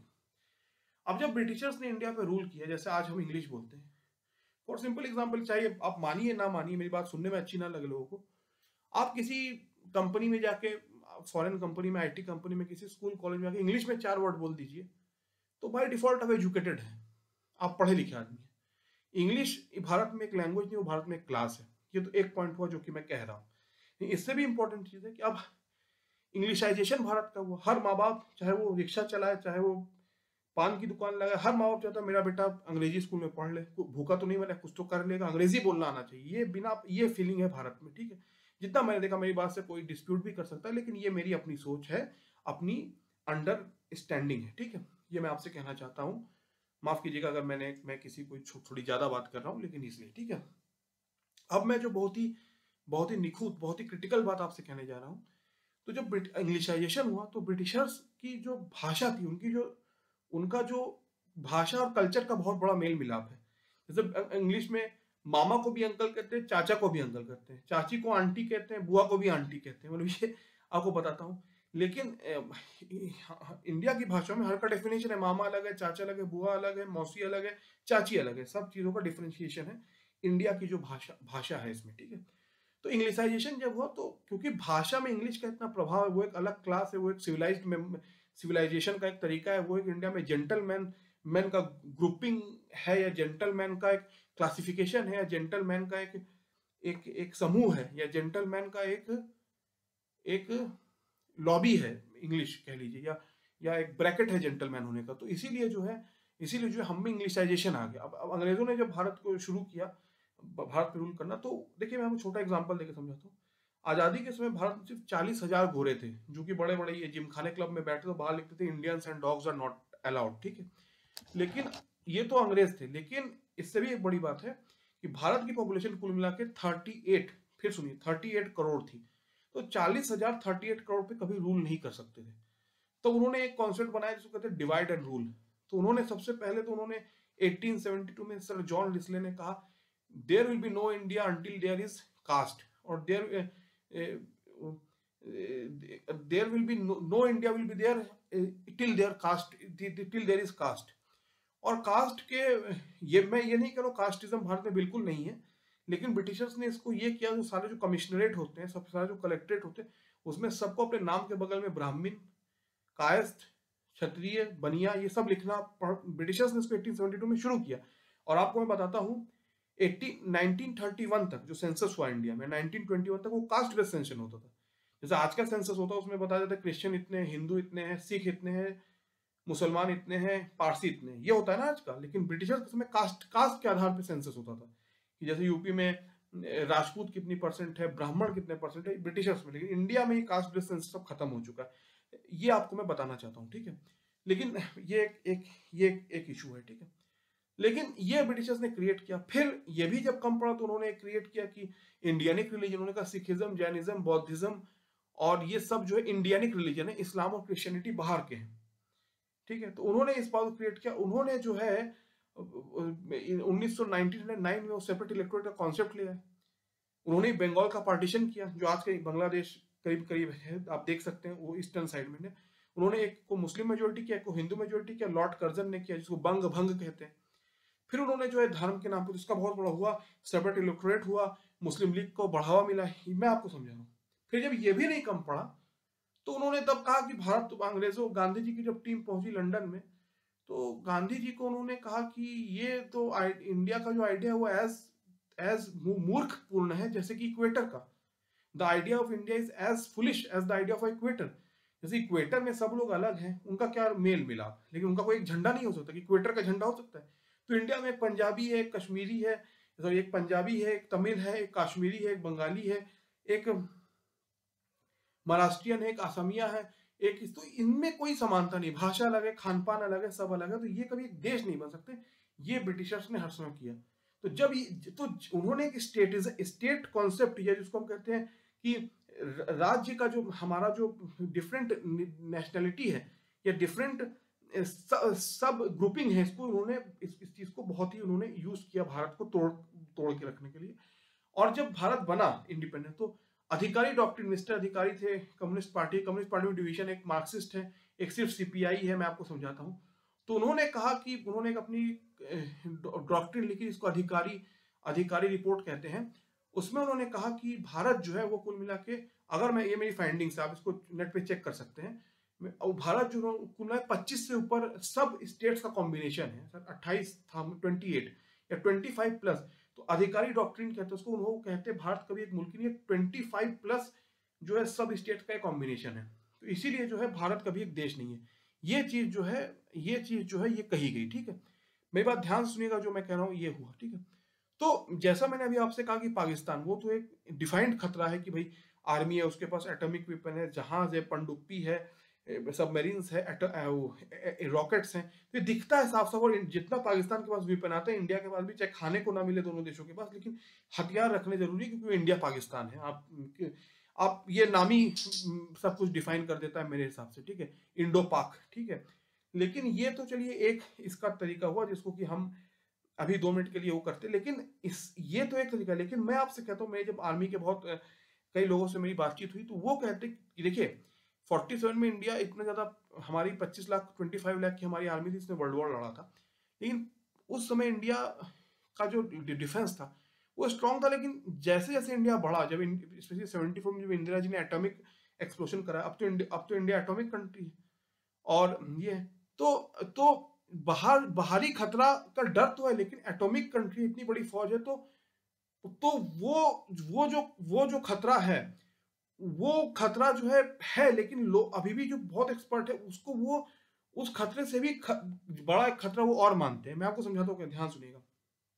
जो आज का यूएसएसआर है, जो सोवियत यूनियन कहते हैं, आपको पता नहीं होगा, सेकंड वर्ल्ड वॉर में हिटलर टॉप पे था। इंग्लैंड को, चर्चिल की हालत खराब कर दी थी हिटलर ने, जब नेताजी गए थे हिटलर से मिलने कि हमें आप हेल्प कीजिए आजाद कराने के लिए हमारे देश को। तो कहते हैं कि वो था, रशिया था, जिसने हिटलर को मारते मारते पूरी सेकंड वर्ल्ड वॉर में जर्मनी को हरा दिया। वरना जर्मनी एक समय, कहते हैं कि जापान और जर्मनी ने पूरे यूके को, लंदन को, पूरे जो यूनाइटेड किंगडम है उसको हिला कर रख दिया था। लेकिन हिटलर ने जब रूस आया तो रूस ने जो रोल प्ले किया, और हिटलर ने जर्मनी को, कहते हैं, तबाह करके रख दिया। और वर्ल्ड वॉर में जो एक्सिस पावर है, एलाइड पावर जीत गई, ठीक है, जिसमें यूएसए भी था, ठीक है। और यही यूएसएसआर था जिसने कि नेताजी की जो गवर्नमेंट थी उसको रिकॉग्निशन दिया था, ठीक है। लेकिन क्योंकि और आपको पता, दुनिया 2 भाग में बटी थी, कैपिटलिज्म और एक कम्युनिस्ट, एक साम्यवाद और एक साम्राज्यवाद। जैसे आज जो बड़ी बड़ी कंपनीज है इंडिया में, जैसे विप्रो है, टेक महिंद्रा है, या ये सब एक क्लासिकल एग्जाम्पल है, अगर मैं कहूँ, एक कैपिटलिस्ट इकोनॉमी का। भाई एक आप ये जैसे छोड़िए उसको, आईपीएल को देख लीजिए। आईपीएल की सारी टीमें जो है, जैसे आपका लखनऊ का टीम है, या कलकत्ता की टीम है, या अहमदाबाद की टीम बन रही है, मुंबई की टीम है। अब इसमें क्या, इसमें कई प्राइवेट प्लेयर्स ने एक टीम खरीदी, समझिए 4 प्राइवेट कंपनी में एक टीम उन्होंने इन्वेस्ट किया। अब वो जानते हैं कि उन्होंने जब इन्वेस्ट किया, तब वो जानते हैं कि वो उसके प्लेयर जब परफॉर्म करेंगे तो लोग मैच देखेंगे। जब लोग मैच देंगे तो ये इतना बिकेगा, ये हमारा प्रोडक्ट, हमारा जो ये आईपीएल है, तो उससे हमको रिटर्न में हमको मिलेगा। लेकिन उसमें क्या है, उसमें फिर आपको एज अ प्लेयर परफॉर्म करना पड़ेगा। अपने रसूख से या अपने नाम से या हम कुछ करेंगे नहीं, इस मेंटल फ्रेम से आप नहीं जा सकते। जैसे आईपीएल में, जैसे क्रिकेट टीम में पॉलिटिकली बहुत प्लेयर को लिया जाता है, अब तो नहीं होता, पहले जमाने में भाई हर क्षेत्र को हमको जो है सेटिस्फाई करना है, तो कोई अच्छा ना करे तब भी इधर इस एरिया से एक प्लेयर ले लो, अगर ऐसा है, क्योंकि वो नेशनल टीम थी। लेकिन आईपीएल में कोई कंपनी, समझ लीजिए यूएसए की एक कोलैबोरेटेड कंपनी है, कोई कंपनी जर्मनी की कोलैबोरेटेड है, कोई अमेरिका की है, कोई चाइना की है, कोई जापान की। उन्हें क्या मतलब इंडिया की पॉलिटिक्स से, उन्हें रिजल्ट चाहिए, उन्हें प्लेयर चाहिए। तो वहां परफॉर्म और पेरिश की बात है। तो ये है आपका कैपिटलिज्म का वो। कम्युनिज्म का मतलब क्या है, या सोशलिज्म, जिसको यह कहा जाता है कि हमने जो वर्ड सेकुलर सोशल ऐड किया श्रीमती गांधी ने, वो रशिया का उसका एक बहुत बड़ा रशिया का एक रोल था उसमें। क्योंकि आपको पता है 71 में रशिया ने सीधा इंडिया को के ऊपर हाथ रखा, या इंडिया को सीधा हेल्प किया रशिया ने, तो इसीलिए ये दोनों एक मानसिकता का प्रतीक था। तो उसमें क्या कि हर चीज में गवर्नमेंट घुसेगी, एक वेलफेयर स्कीम होगा, वो एक सीधा प्रॉफिट और लॉस के आधार पे नहीं होगा। जैसे हमारे देश में जब गवर्नमेंट सर्विस में किसी की डेथ होती है उसके लड़के को नौकरी दी जाती है कंपनसेशनरी ग्राउंड पे, रिजर्वेशन दिया जाता है ताकि एक समाज को उठा सके। ठीक है, जब भी कोई कुछ हो तो किसी कम्युनिटी को हेल्प किया जाता है, पैसा दिया जाता है। तो ये चीज गवर्नमेंट कर सकती है जो कि वेलफेयर बेस्ड है प्लस और फैक्टर्स है। लेकिन जो प्राइवेट जो आपका जो कैपिटलिस्ट माइंडसेट है वो सिर्फ गेन और loss, profit and loss, loss and profit पे वर्क करता है। वो किसी सोशल सोशल जस्टिस के लिए या सोशल सोशल गुडनेस के लिए वो काम नहीं करता, सोशल गुडनेस के लिए वो काम नहीं करता। ये है फर्क कैपिटलिस्ट और सोशलिस्ट का। ठीक है, तो ये है। तो इसीलिए जो सारे गवर्नमेंट के अंडर सारी ऑर्गेनाइजेशन है उसमें एक सोशल वेलफेयर या सोशलिज्म का एक छाप है। लेकिन अगर जो प्राइवेट कंपनीज है, स्पेशली फॉरेन इन्वेस्टमेंट इंडिया में इतना है, आप चाहे फाइनेंसिंग देखिए, चाहे आईटी कंपनीज देखिए, चाहे आप मोबाइल टेक्नोलॉजी देखिए, चाहे बाइक टेक्नोलॉजी देखिए, सब में फॉरेन इन्वॉल्वमेंट है। ठीक है, तो वो काम करता है सीधा आपका जो है कैपिटलिस्ट इकोनॉमी पे काम करता है। ठीक है, तो वर्ल्ड दो गुट में बटी थी। तो जब ये चीजें हुई तो इंडिया ने रशिया का साथ लिया, पाकिस्तान जैसे शुरू से ही अमेरिका का एलाय बना था उसमें। तो रशिया वर्ल्ड की सबसे बड़ी पावर थी, उसने जर्मनी को ठोक दिया था, मतलब बुरी तरह से हालत कर दी। वर्ल्ड वॉर में जो जीती थी इंग्लैंड की साइड, तो उसमें रशिया का बहुत बड़ा रोल था, ये माना जाता है। ठीक है, रशिया का। ठीक है, लेकिन एक दिन 1989 में रशिया टूट गया। 15, मैं अगर गलत हूँ, 15 देशों 15 टुकड़े टुकड़े हो गए उसके। और क्या कहें, कजाकिस्तान, और आप देखिए जिसको यहाँ तक कि मैं आपको छोटा एक बात कहना चाहता हूँ। जब 65 ओवर हुआ, शास्त्री जी जब गए थे ताशकंद सिंह समझौता कहते, अयूब खान और हमारे महान नेता के बीच में हुआ था, तो शास्त्री जी गए तो उसको ताशकंद कहते थे, ताशकंद समझौता कहते, ताशकंद एग्रीमेंट। वो ताशकंद था, वो रशिया में ही था उस समय, रशिया का ही वो सिटी था। आज रशिया टूट गया, जब से सोवियत यूनियन जब टूट गया, एक बिना कहते हैं कि किसी बाहरी दुश्मन ने उस पर हमला नहीं किया, अंदर से सोवियत यूनियन ब्रेक हो गया। वर्ल्ड की इतनी बड़ी ताकत जिसने कि अमेरिका को, जिसने कि जर्मनी को अलग कर दिया, वो जो है अपने से टूट गया। जिस ताशकंद में शास्त्री जी गए तो आज रशिया का हिस्सा ही नहीं है। और जो कि कहते हैं कि अटलांटिक ओशन से पैसिफिक ओशन, प्रशांत महासागर से इतना बड़ा रशिया था, वो टूट गया। मॉस्को उसका कैपिटल है। आज भी रशिया ताकत में बहुत आगे, लेकिन वो टूट गया। तो ये तो जो खतरा रशिया के साथ हुआ, वो खतरा इंडिया के साथ होने का भी बहुत चिंतित है रहते हैं लोग। आपको समझाता हूँ कैसे। अगर आप चाइना से आप कंपेयर करें, चाइना का एक्सटर्नल एक थ्रेट है, ठीक है, और इंटरनल उसकी, क्योंकि इतना बड़ा देश है, इंडिया से बड़ी उसकी जनसंख्या है। ठीक है, तो चाइना की जो सिक्योरिटी का जो उसका मनी है वो इंटरनल इश्यूज के लिए ज्यादा है। इंटरनल थ्रेट के लिए पाकिस्तान का बजट ज्यादा है बनस्पत की एक्सटर्नल थ्रेट के लिए। उसे पता है कि बाहरी ताकत उसे इतना खतरा नहीं कर सकती जितने कि अंदर के उसके लोग हैं जो उसको तोड़ सकते हैं।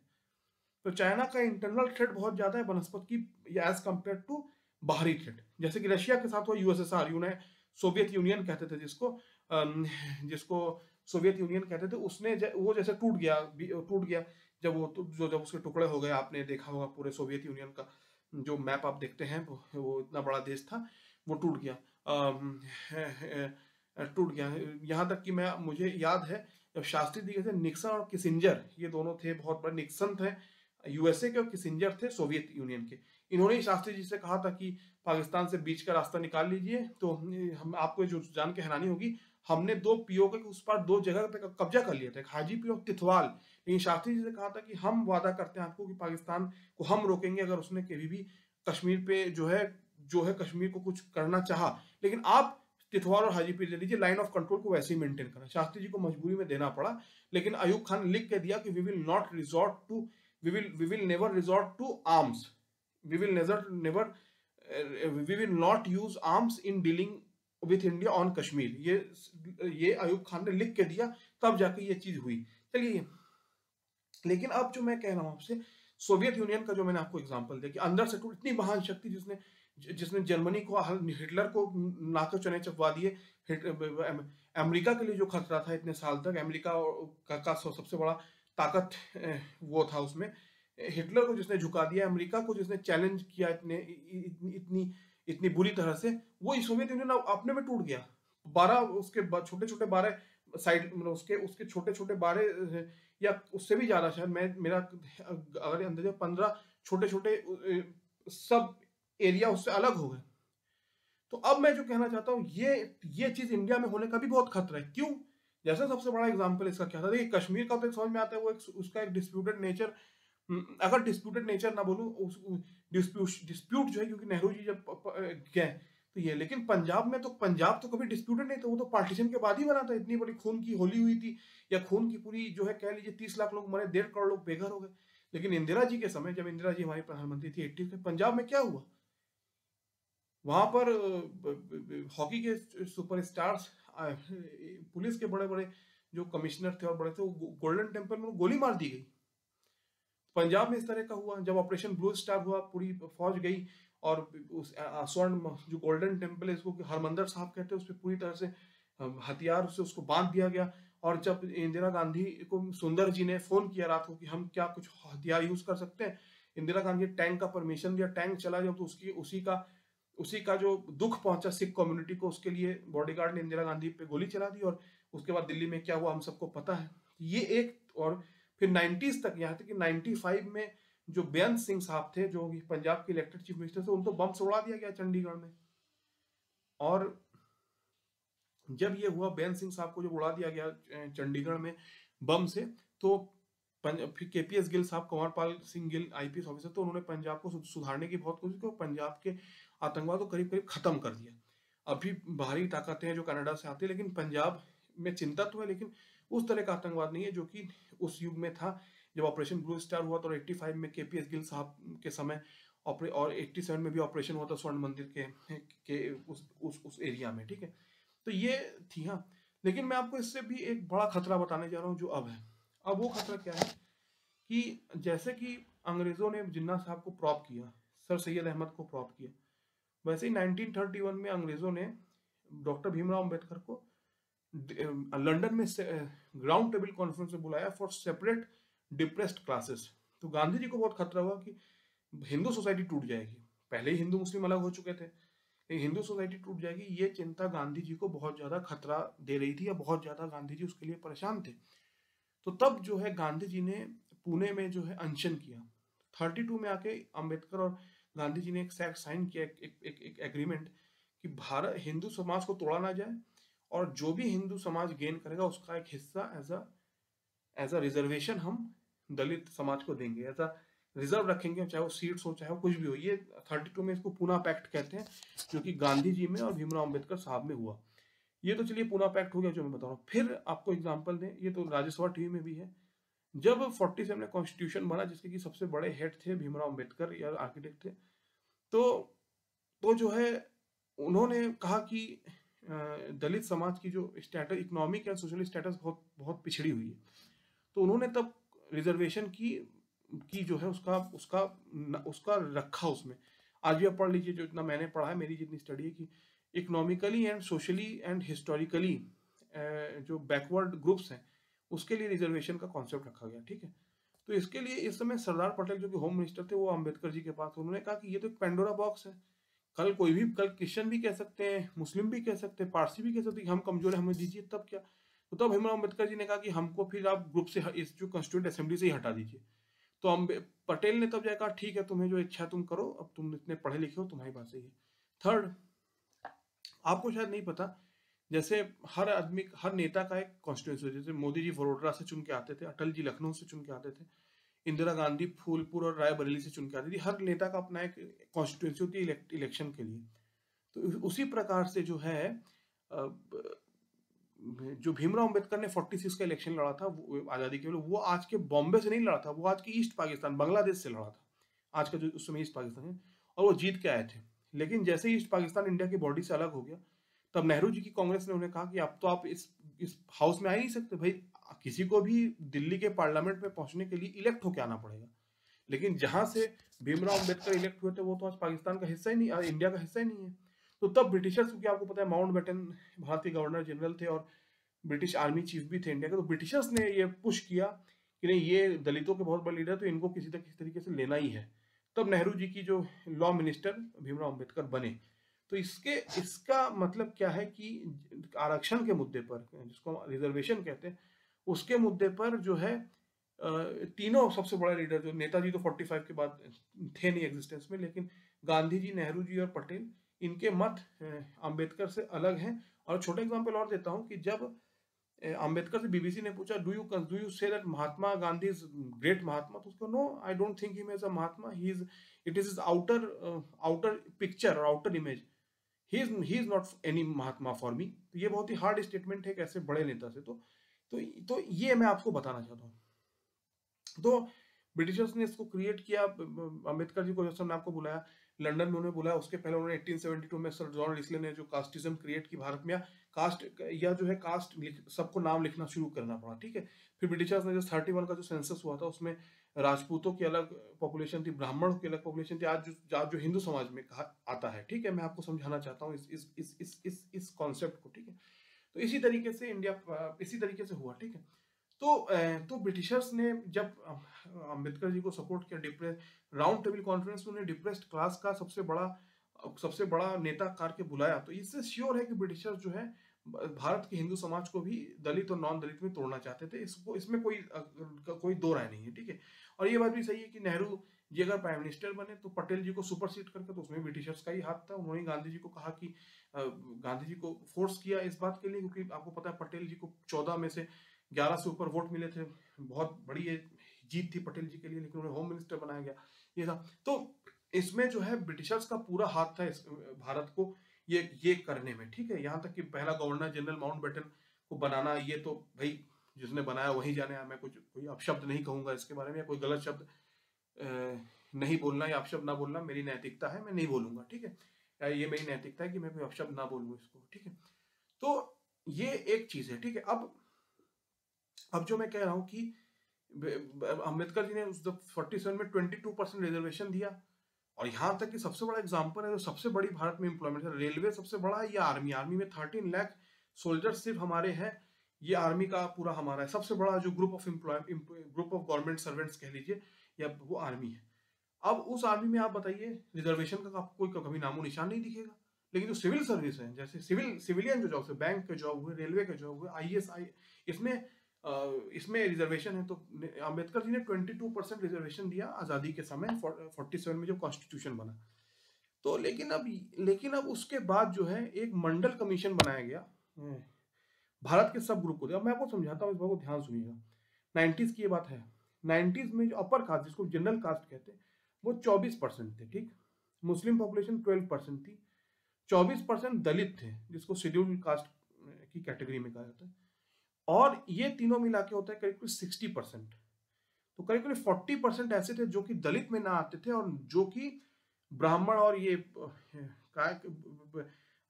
क्षत्रिय कायस्थ अपर कास्ट में भी नहीं आते थे, जनरल कास्ट में नहीं आते थे, दलित। इसको कहा गया अदर बैकवर्ड क्लासेस। जैसे दूध बेचने वाले का जो काम करते हैं, जो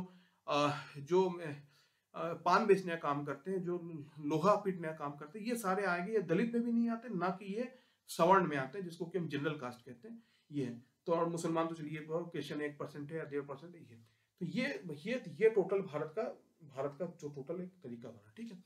तो जब अदर बैकवर्ड क्लासेस हुआ, तो फिर उसमें मंडल कमीशन उसने रिकमेंड किया कि अदर बैकवर्ड क्लासेस को आइडेंटिफाई करके जो सिविलियन हमारा जो पूरा सिस्टम है उसमें उनको भी रिजर्वेशन देना अनिवार्य है, क्योंकि ये भी पीछे है।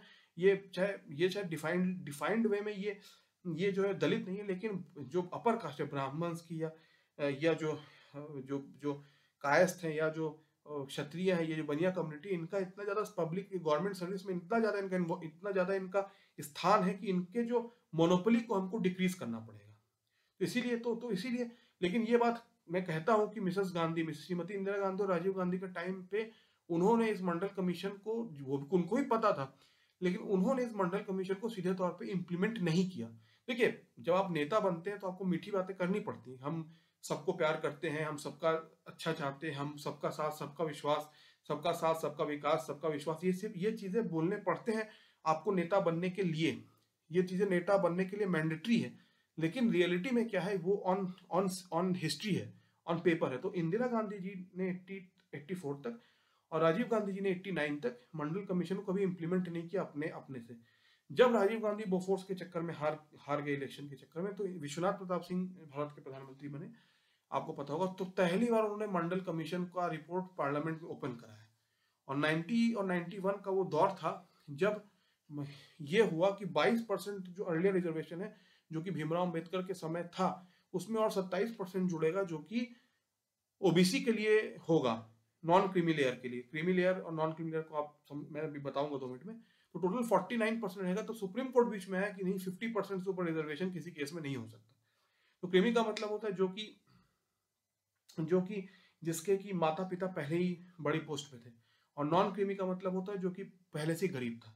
ठीक है, तो इसीलिए जब मंडल कमीशन को ऐड किया गया तो उस 22% में 27% और जुड़ा, और 49% रिजर्वेशन सिविलियन जॉब्स में भारत के डिक्लेयर हो गया। ठीक है, आर्मी से इसका कोई लेना देना नहीं है, लेकिन सिविलियन जॉब, जैसे बैंक का जॉब हुआ, जैसे रेलवे का जॉब हुआ, जैसे सिविल सर्विस का जॉब, सारे गवर्नमेंट जॉब है, उसमें 49% रिजर्वेशन बाई लॉ, बाई कानून भारत में उसको छाप लगा दिया गया। तो भारत का ये स्ट्रक्चर बना। तो अब इससे क्या हुआ, आपको उस समय हुआ, मिस्टर गोस्वामी थे, दिल्ली के स्टूडेंट थे, बड़े बड़े स्टूडेंट थे, गुप्ता याद नहीं, तो मिस्टर गोस्वामी का केस है, उसने पूरे अपने आप को आग लगा दी, और ऐसे बहुत लोग मरे जब उस 90s का वो समय था, जब ये मंडल कमीशन को इम्प्लीमेंट किया गया। ठीक है, तो इससे क्या हुआ, पहले ही एक जो जनरल कास्ट में पहले ही एक ये था कि 22% रिजर्वेशन है, लेकिन जब ये 49% और 22 + 27 हुआ, तब एकदम से जो एक कास्ट वॉर कह लीजिए इंडिया में, या उसकी वॉर तो उसकी सोच कि भाई कोई इंसान अपने अपने एफर्ट से क्या पा पाएगा, उसमें इस तरह का डेंट लगाना। जैसे एग्जांपल, सचिन तेंदुलकर का जब ऑस्ट्रेलिया से मैच होता है, तो ऑस्ट्रेलिया में रिकी पॉन्टिंग भी 100 स्कोर करता है और सचिन भी 100 करते हैं। रिकी पॉन्टिंग भी 200 करता है, सचिन का भी 200, डबल सेंचुरी दोनों का 200 में कहा जाएगा।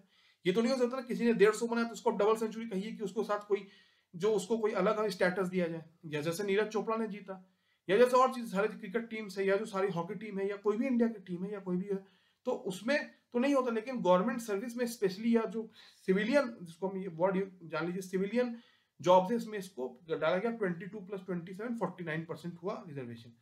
तो इससे जो है कास्ट डिफरेंशिएशन इंडिया में बहुत हद तक बढ़ गया, जो कि पहले से था। जैसे मैंने आपको कहा, दिल्ली में लोगों ने आग लगा ली अपने अपने उस ऊपर, ये एक शुरू हुआ। ठीक है, अब मैं क्यों कह रहा हूँ, ये 90s का वक्त जब इंदिरा गांधी और राजीव गांधी की डेथ हुई, और ये देखिए मैं आपको बता रहा हूँ, जब आज़ादी हुई भारत की, हमने इतनी जंग लड़ी आज़ादी के लिए, तो जो लीडरशिप थी वो एक बहुत ही बड़ी सोच वाली लीडरशिप थी, कि उसने कहा कि मैं किसी लीडर का नाम ले रहा हूँ, इन जनरल जो मानसिकता थी, अगर मैं इस शब्द का गलत तरीके से प्रयोग नहीं कर रहा हूँ, कि उन्होंने देश के लिए सोचा। हर आदमी देश के लिए सोचता है कि भाई देश में क्या इसका इम्पैक्ट होगा। लेकिन जब ये 90s आता है, छोटे छोटे ये पिग्मी जिसको हम कहते हैं ना, छोटे लेवल के लीडर डेवलप हो, तो उन्होंने कहा कि मैं आपको समझाता हूँ कैसे। इलेक्शन की जो मैथमेटिक्स होती है, आप समझ लीजिए, यूपी का मैं आपको एग्जांपल देता हूँ। जैसे आप जानते हैं यूपी में करीब करीब 20% मुसलमान है, नॉन नॉन मुस्लिम 80% के आसपास। ये यूपी का रेशियो है, 1-2% इधर उधर हो सकता है। और अब जो नॉन मुस्लिम है, जो 80% है, उसमें जैसे यूपी में ब्राह्मण समाज है, कायस्थ समाज है, क्षत्रिय समाज है, फिर यादव समाज है, फिर दलित समाज है, ऐसे बट्टे हुए हैं सब। तो जब ये रिजर्वेशन को इस तरह से इम्प्लीमेंट किया गया, तो इसने कास्ट डिफरेंशिएशन शुरू किया। तो अगर मैं एक नेता हूं, तो मुझे आईटी पार्क बनाना, मुझे ब्रिज बनाना, उससे ज्यादा मुझे पता है कि मैं इस जात का हूं, और समझ लीजिए मैं इस जात का हूं और ये मुस्लिम वोट है। अगर दोनों ने एक तरफा मुझे वोट दे दिया, क्योंकि 10 कैंडिडेट है, कोई जानता है खुरमी का मेरे साथ है, कोई कह रहा है दलित मेरे साथ है, कोई कह रहा है कि ब्राह्मण मेरे साथ है, कोई कह रहा है कि ये मेरे साथ है, कोई कह रहा है जाटव मेरे साथ है, कोई कह रहा है कि वाल्मीकि मेरे साथ है, कोई कह रहा है कि कायस्थ मेरे साथ है। फॉर एग्जाम्पल मैं आपको समझा रहा हूँ कैसे इक्वेशन है। तो अगर कोई समाज देख रहा है कि मैं अगर, क्योंकि अब मल्टीप्लिसिटी ऑफ कैंडिडेट इतने हैं, समझ लीजिए 10 कैंडिडेट हैं एक कॉन्स्टिट्यूएंसी में, ठीक है, तो अगर 2 कैंडिडेट होते तो आपको 50-50 होता, 4 हो तो 25-25 पे होता, 5 होते तो 20-20 होता सबका। लेकिन अब 10 है, तो आप जानते हैं कि अगर किसी एक कम्युनिटी से, मुस्लिम कम्युनिटी 20% उनकी पॉपुलेशन है, और मैं किसी एक कम्युनिटी को रिप्रेजेंट करता हूँ, समझ लीजिए मैं दलित को रिप्रेजेंट करता हूँ, या मैं यादव कम्युनिटी को, या तो मैं किसी ब्राह्मण कम्युनिटी, फॉर एग्जाम्पल आपको बता रहा हूँ। तो अगर हम इन दोनों कम्युनिटी का एक तरफा वोट हो जाए, एक साथ वोट हो जाए, तो हम पावर में आ सकते हैं, क्योंकि 10 कैंडिडेट हैं, तो 12% वोट लेके भी हम बहुत बड़े प्लेयर बन जाएंगे। For simple example, Modi ji की जो पहली गवर्नमेंट 2014 में बनी, उनको 283 सीट मिली, शायद राजीव गांधी के बाद पहली बार श्योर शॉट हुआ पार्लियामेंट में, एक तरफा सरकार बनी। आपको जान के रहने 31% वोट मोदी जी को मिला था, लेकिन 31% वोट एक साथ पड़ गया, क्योंकि ये जो मेजोरिटी का कॉन्सेप्ट है ये पार्लियामेंट में होता है कि 543 में 272 होता है, ठीक है। लेकिन एक सीट समझ लीजिए, एक सीट है इलाहाबाद कॉन्स्टिट्यूएंसी, फॉर एग्जाम्पल आपको समझा रहा हूँ, या समझ लीजिए अलीगढ़ कॉन्स्टिट्यूएंसी। अब उसमें 10 कैंडिडेट है, अब 10 कैंडिडेट में सबसे ज्यादा किसे वोट मिल रहा है, या समझ लीजिए 5 कैंडिडेट है, किसी को 15 मिला, किसी को 18 मिला, किसी को 28 मिल गया वो जीत गया, किसी को 26 मिल गया वो जीत गया, क्योंकि सब बराबर है। और जब इतना ज्यादा, इतना हार्ड कास्टिज्म है उस समाज में, तो पूरा कास्ट पे बधा हुआ है कि भाई हमारा इस आदमी हमारे इस कम्युनिटी का है तो उसको वोट दो। वो कह रहा है कि हमारे इस कम्युनिटी का, कोई कह रहा है कि ये हमको अपर कास्ट वालों को करेगा, ये कोई कह रहा है दलितों को करेगा, कोई कह रहा है मुसलमानों के लिए करेगा, कोई कह रहा है यादव के लिए करेगा, कोई कह रहा है खुरमी के लिए करेगा। तो आप अगर एक सिंपल सीट पे, इलाहाबाद की सीट में 10 कैंडिडेट हैं और 10 का अलग अलग कम्युनिटी ग्रुप्स को वो हिट करता है, वो एज अ पर्सन, तो किसी आदमी के पास अगर 18% वोट आ जाए, 18 में बहुत ज्यादा, अगर 15% वोट है वो मेजोरिटी पे आ सकता है, क्योंकि 10-10 कैंडिडेट हैं, सबके अलग अलग है। जैसे खुरमी वोट किसी के पास है, पटेल वोट है किसी के पास, किसी के पास यादव वोट है, किसी के पास मुसलमान वोट है, तो सब के लिए 15% में ही आप बहुत आराम से मेजोरिटी बन सकते हो। 10% में आप बहुत बड़ा चैलेंज पेश कर सकते हैं किसी को। तो ये हुआ 90s के मंडल कमीशन, और उसके पहले भी, जिसकी बेस रखी गई तो ब्रिटिशर्स के द्वारा, लेकिन फिर उन्होंने क्रिएट किया डिप्रेस्ड क्लास के लिए, हमने 31 में आपको बताया। फिर उन्होंने जो है इसको जो है बहुत हद तक ले गए, दूर तक, और फिर उन्होंने जो है ये बनाया आपका लीडर्स बनाए, और फिर मंडल कमीशन बना, जो कि इंदिरा गांधी और राजीव गांधी जी ने, जिसको कि जानते हुए भी जिसको कि रोकने की कोशिश की, लेकिन 91 में वो आउट हो गया। और इस देश में जहां की एक आर्मी में करीब करीब, मैंने जितना जानता हूँ, कास्ट बेस्ड रिजर्वेशन का नामो निशान नहीं है, लेकिन वहां सिविलियन गवर्नमेंट में 49%, 22 + 27 रिजर्वेशन है। तो ये हम आपको बताना चाहते हैं। तो फिर भारत की राजनीति, यूपी का ही मैं आपको यूपी को टेस्ट केस समझाता हूँ। तो जो दो पार्टी थी, समाजवादी पार्टी हो या बहुजन समाज पार्टी हो, कांग्रेस और बीजेपी को कुछ हद तक के लिए छोड़ दीजिए, तो ये नहीं कांग्रेस बीजेपी कोई मूर्ख है, उन लोग को भी पता है कि जातीय कार्ड कहाँ खेलना है, कम्युनल कार्ड कहाँ खेलना है। बीजेपी को भी पता है कि भाई उन्होंने जो एक्शन किया 92 में, मॉस्क बाबरी मस्जिद वाला जो उनका रूल था, उस समय तो उनको पता था कि उसके बाद मुस्लिम वोट हमको मिलने हैं नहीं। बीजेपी को ये भी पता था साफ साफ, मेजोरिटी में 2-1 लीडर को उठा के लेना ये अलग चीज है। जैसे कांग्रेस को भी पता था उसमें 1947 में जब पाकिस्तान की बात आई कि वो बहुत ही मुश्किल है कुछ मुस्लिम वोट हमें मिल पाए, और पूरे इंडिया में हुआ ही हुआ, एक्सेप्ट पेशावर जहाँ के खान अब्दुल गफ्फार खान बहुत बड़े वहाँ के आदमी थे। तो बीजेपी को 92 के बाद पता चल गया कि उनको मुस्लिम वोट से सीधे तौर पे तो नहीं मिल सकता, तो इसीलिए। लेकिन अगर आप समाजवादी पार्टी और बहुजन समाज पार्टी, मायावती जी और मुलायम सिंह जी को देखें, तो ये तो श्योर है कि उनकी जो पूरी पॉलिटिक्स है वो जो है डेवलपमेंट और गुड गवर्नेंस, ये सब चीज बाद में आती है। पहली उनकी है कि इस कास्ट का इतना वोट हमें हिस्सा है, इसका इतना वेट है इस इलाके में। तो अगर इस वेट को हम ले सकते हैं, या दो कास्ट को, एक किसी मुस्लिम समाज को, या दो कास्ट को हम मिला दे, तो एक तरफा वोट हमारी तरफ स्विंग कर जाएगी। तो हम जो है तब जो है हम पावर में आ जाएंगे।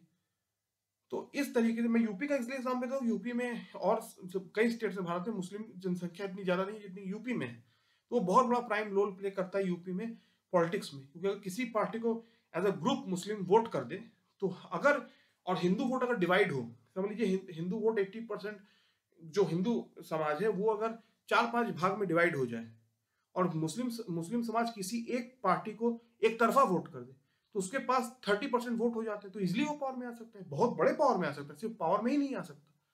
तो ये जो है ये तरीका है। जैसे फॉर एग्जाम्पल बीजेपी को भी इंटरनली पता है कि 92 के बाद उन्हें कोई मुस्लिम वोट पूरी तरह से करेंगे नहीं। ये बीजेपी का भी अपना एक इंटरनली है, बाहर कुछ कहना, सबका साथ सबका विकास, ये बाहर की बातें हैं, उससे भी वो तो इसी ये जैसे बीजेपी का ये एक था।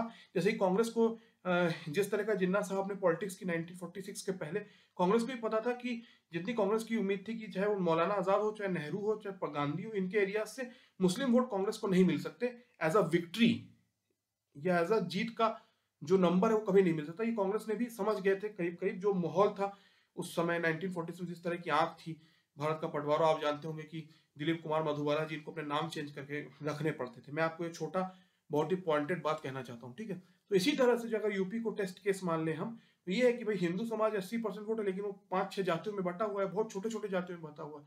तो अगर कोई आदमी, हमारे क्वेश्चन में दलित का वोट ज्यादा है, किसी ने कहा कि हम यादव का वोट ज्यादा है, किसी ने कहा ब्राह्मण का वोट ज्यादा है, तो किसी एक ग्रुप का वोट एक तरफा किसी के पास आया और मुस्लिम वोट एक साथ पड़ गए, तो 30% वोट एक आदमी के पास आ गया, तो बहुत इजीली वो सुपर डुपर मेजोरिटी पा सकता है। तो इसी तरीके से तो ये जो 90s के बाद हुआ, और इसी ने आप जो है पाकिस्तान से ज्यादा खतरा जिसने भी, ब्रिटिश आपको इतना इतना खंडित नहीं कर पाए।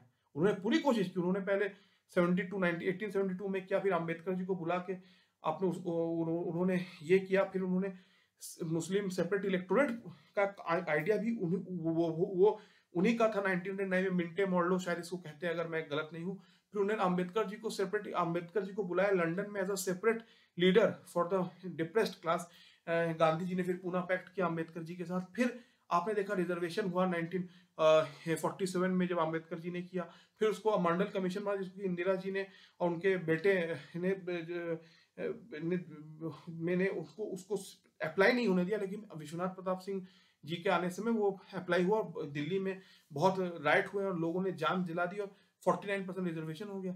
तो जब ये हुआ, और यूपी क्योंकि भारत के जो पॉलिटिक्स का सिटाडेल है, आप अगर भारत के पॉलिटिक्स का केंद्र है, 10 में से 8 प्राइम मिनिस्टर का अगर आप रेशियो देखें एक तरह से, तो ये जब हुआ तो फिर ये हो गया कि हिंदू समाज बटा, क्योंकि पार्टी ये रिजर्वेशन के तौर पे 49% रिजर्वेशन जब है, तो सीधे तौर पे ये हो गया, इसमें कोई इफ एंड बट नहीं है। और अगर मुस्लिम समाज जो कि 20% वोट है, किसी एक नेता को अपने उसकी जात प्लस मुस्लिम वोट एक साथ पड़ जाए तो पावर में इजिली आ सकता है। तो ये इस तरीके से जो है वो कहा भी जाता था। अगर आप देखें, जब बीजेपी में रथ यात्रा की आडवाणी जी ने, राम रथ यात्रा कहते हैं जो सोमनाथ से अयोध्या तक की, तो कहा जाता था मंडल कमीशन था लालू जी और मुलायम जी का सबसे बड़ा अस्त्र, और कमंडल था बीजेपी का। तो कहा था मंडल को टक्कर के लिए कमंडल आने वाला है। ये बहुत ही उस समय का एक फेमस, इसे मंडल और कमंडल, कमंडल कहते हैं जो ऋषि लोग लेते हैं, और मंडल कमीशन था जिसने किया। तो लालू यादव और मुलायम सिंह मंडल कमीशन के ही प्रोडक्ट थे एक तरह से कहिए। कि जब आपको सिंपल एग्जांपल दे कि जब राम मंदिर का मूवमेंट हुआ, तो 90s में मुलायम सिंह जी ने गोली चलवाई थी, जिससे 30 बहुत कार सेवक मरे थे, लाल हो गई थी पूरी जमीन, और मुलायम सिंह ने आडवाणी को जेल में उठा लिया था। सो लालू प्रसाद यादव ने बिहार में आडवाणी जी को उठा लिया था, रथ यात्रा को रोका था। जब विश्वनाथ प्रताप सिंह गवर्नमेंट गिर गई, क्योंकि बीजेपी ने कहा था कि अगर रथ यात्रा रोकेंगे आप तो हम आपसे वापस ले लेंगे शहर। आप जानते हैं पार्लियामेंट में मेजोरिटियन गवर्नमेंट बनती है, तो विश्वनाथ प्रताप सिंह की गवर्नमेंट गिरी इसलिए क्योंकि बीजेपी ने अपना समर्थन वापस ले लिया। तो मुलायम सिंह और लालू प्रसाद दोनों मुस्लिम कम्युनिटी के लिए बहुत बड़े मसीहा बन गए, क्योंकि एक जने ने गोली चलवाई कार सेवकों के बॉडी के ऊपर, और एक जनों ने आडवाणी जी को रुकवाया। तो उनकी कम्युनिटी का, उनके समाज का वोट प्लस मुस्लिम वोट, क्योंकि बिहार में भी 17% मुसलमान है, यूपी में 20% है जितना मेरा नॉलेज है। तो अगर समझ लीजिए कोई दलित वेट एक कॉन्स्टिट्यूशन में जाता है, खुरमी ज्यादा है, कहीं यादव ज्यादा है, तो यादव वोट प्लस मुस्लिम वोट ये दोनों मिल जाए तो एक साथ आप जीत सकते हैं। डेमोक्रेसी का में नंबर ही एवरीथिंग है। तो इससे बहुत ज्यादा खतरा पैदा हो गया भारत में बनस्पत के पाकिस्तान और चीन से, क्योंकि एटॉमिक पावर के बाद और 71 के बाद जब हमने हरा दिया पाकिस्तान को, तब एक्सटर्नल खतरा तो है, हर से पाकिस्तान एक एक्सटर्नल खतरा है, उस तरह का खतरा नहीं है जो कि शायद पहले था, क्योंकि एक तरफा 71 में हमने उन्हें हरा दिया। लेकिन इंटरनली भारत टूटने का डर है, जैसे कि सोवियत यूनियन टूटा, जैसे कि चाइना का इंटरनल जो बजट है अपने सिक्योरिटी का वो बहुत ज्यादा है एज कम्पेयर टू बाहरी खतरा, बहुत ज्यादा है। मतलब अगर दोनों को करें तो ग्रेटर देन इक्वल टू आता है इंटरनल थ्रेट पे। और आप बताइए, जिस देश के पास इतने न्यूक्लियर वेपन है, जिसने अभी इंदिरा जी का वो आया था राकेश शर्मा का कि सारे जहां सच्चा हिंदुस्तान हमारा, जब उन्होंने कहा तो वो इंडिया गई थी, रशिया के साथ ही इंडिया गई थी चांद पे, ये मैं आपसे बोलना चाहूंगा। और रशिया ने जब अफगानिस्तान में घुसी तो वहां पर मुसाव बिन लादेन हुआ, पाकिस्तान को यूज किया, अमेरिका ने वहां पर जिहादी क्रिएट किए और रशिया पीछे भागी, रशिया ने अफगानिस्तान छोड़ा। और रशिया ने जब अफगानिस्तान को लीव किया तो रशिया उसके बाद 89 या 91 के बाद एक दिन में इतना बड़ा देश, जो कि अटलांटिक से प्रशांत महासागर, पैसिफिक से अटलांटिक तक जिसकी की रेंज थी, वो उसके टुकड़े हो गए, छोटे छोटे देश निकल गए, कजाकिस्तान कहिए या जो ताशकंद है उज्बेकिस्तान, जहां पर शास्त्री जी के तो टूट गए। तो जो रशिया के साथ हो वो इंडिया के साथ होने का भी खतरा बहुत ज्यादा है। सिर्फ पाकिस्तान का डर नहीं है जो कि बाहरी है, जिसके लिए एटॉमिक वेपन आर्मी हमारी लड़ रही है, अंदर का भी खतरा बहुत ज्यादा है जो कि ब्रिटिशर्स जिसको करके गए हैं। भाई भाषा का भी इंडिया में बहुत ज्यादा एक वो है आपको मतलब पंजाब की जब प्रॉब्लम हुई 80s में, तो सबसे बड़ा वहाँ के लाला जगत नारायण है। पंजाब में अगर आप भी देखें 65% के आसपास और रेस्ट हिंदूज हैं। तो लाला जगत नारायण ने कहा पंजाब में कि यहाँ के हिंदुओं को अपनी मातृभाषा हिंदी लिखनी चाहिए। और पंजाबी जो जो सिख एक्सट्रीमिस्ट थे वो गुस्सा गए, तो लाला जगत नारायण को गोली मार दी उन्होंने, उनको हत्या कर दी। 81 की ये बात है। फिर वो बढ़ता रहा मूवमेंट, तो स्वर्ण बंदूक कैप्चर कर लिया। अटवाल जी ने जब घुस के गए तो उनको गोली मार दी। ये डीआईजी अटवाल को ने जब कुछ करने की कोशिश किया था पुलिस डीआईजी, तो उनको गोली मार दी, स्वर्ण मंदिर में गोली मार दी।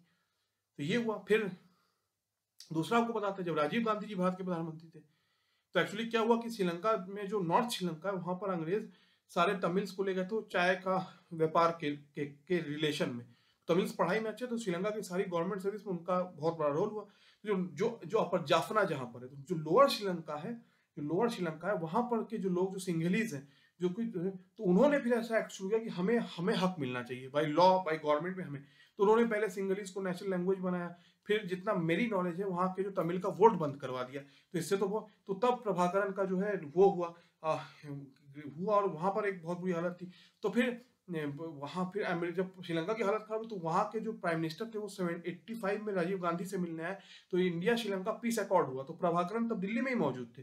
तो प्रभाकरण से राजीव गांधी जी ने कहा कि आपको हम हक देंगे, लेकिन हम श्रीलंका को भी टूटने नहीं देंगे, ये हम कहेंगे। तो ये हुआ। तो प्रभाकरण ने धीमी आवाज में उस चीज को मजबूरी में मान लिया, एक्सेप्ट कर लिया। श्रीलंका इंडिया पीस डायलॉग था। उसी के बीच बाद आप वो वीडियो भी देखिए, राजीव गांधी गए थे श्रीलंका में, तो उन्हें बंदूक से, मतलब बंदूक के पीछे वाले हिस्से से, या बंदूक का जो फिजिकली बंदूक से हमला किया गया उनपे, बंदूक के राइफल से श्रीलंका ने, वो बच गए राजीव गांधी, और उनको जो है वहां के लोगों ने बचा लिया। श्रीलंका गए थे।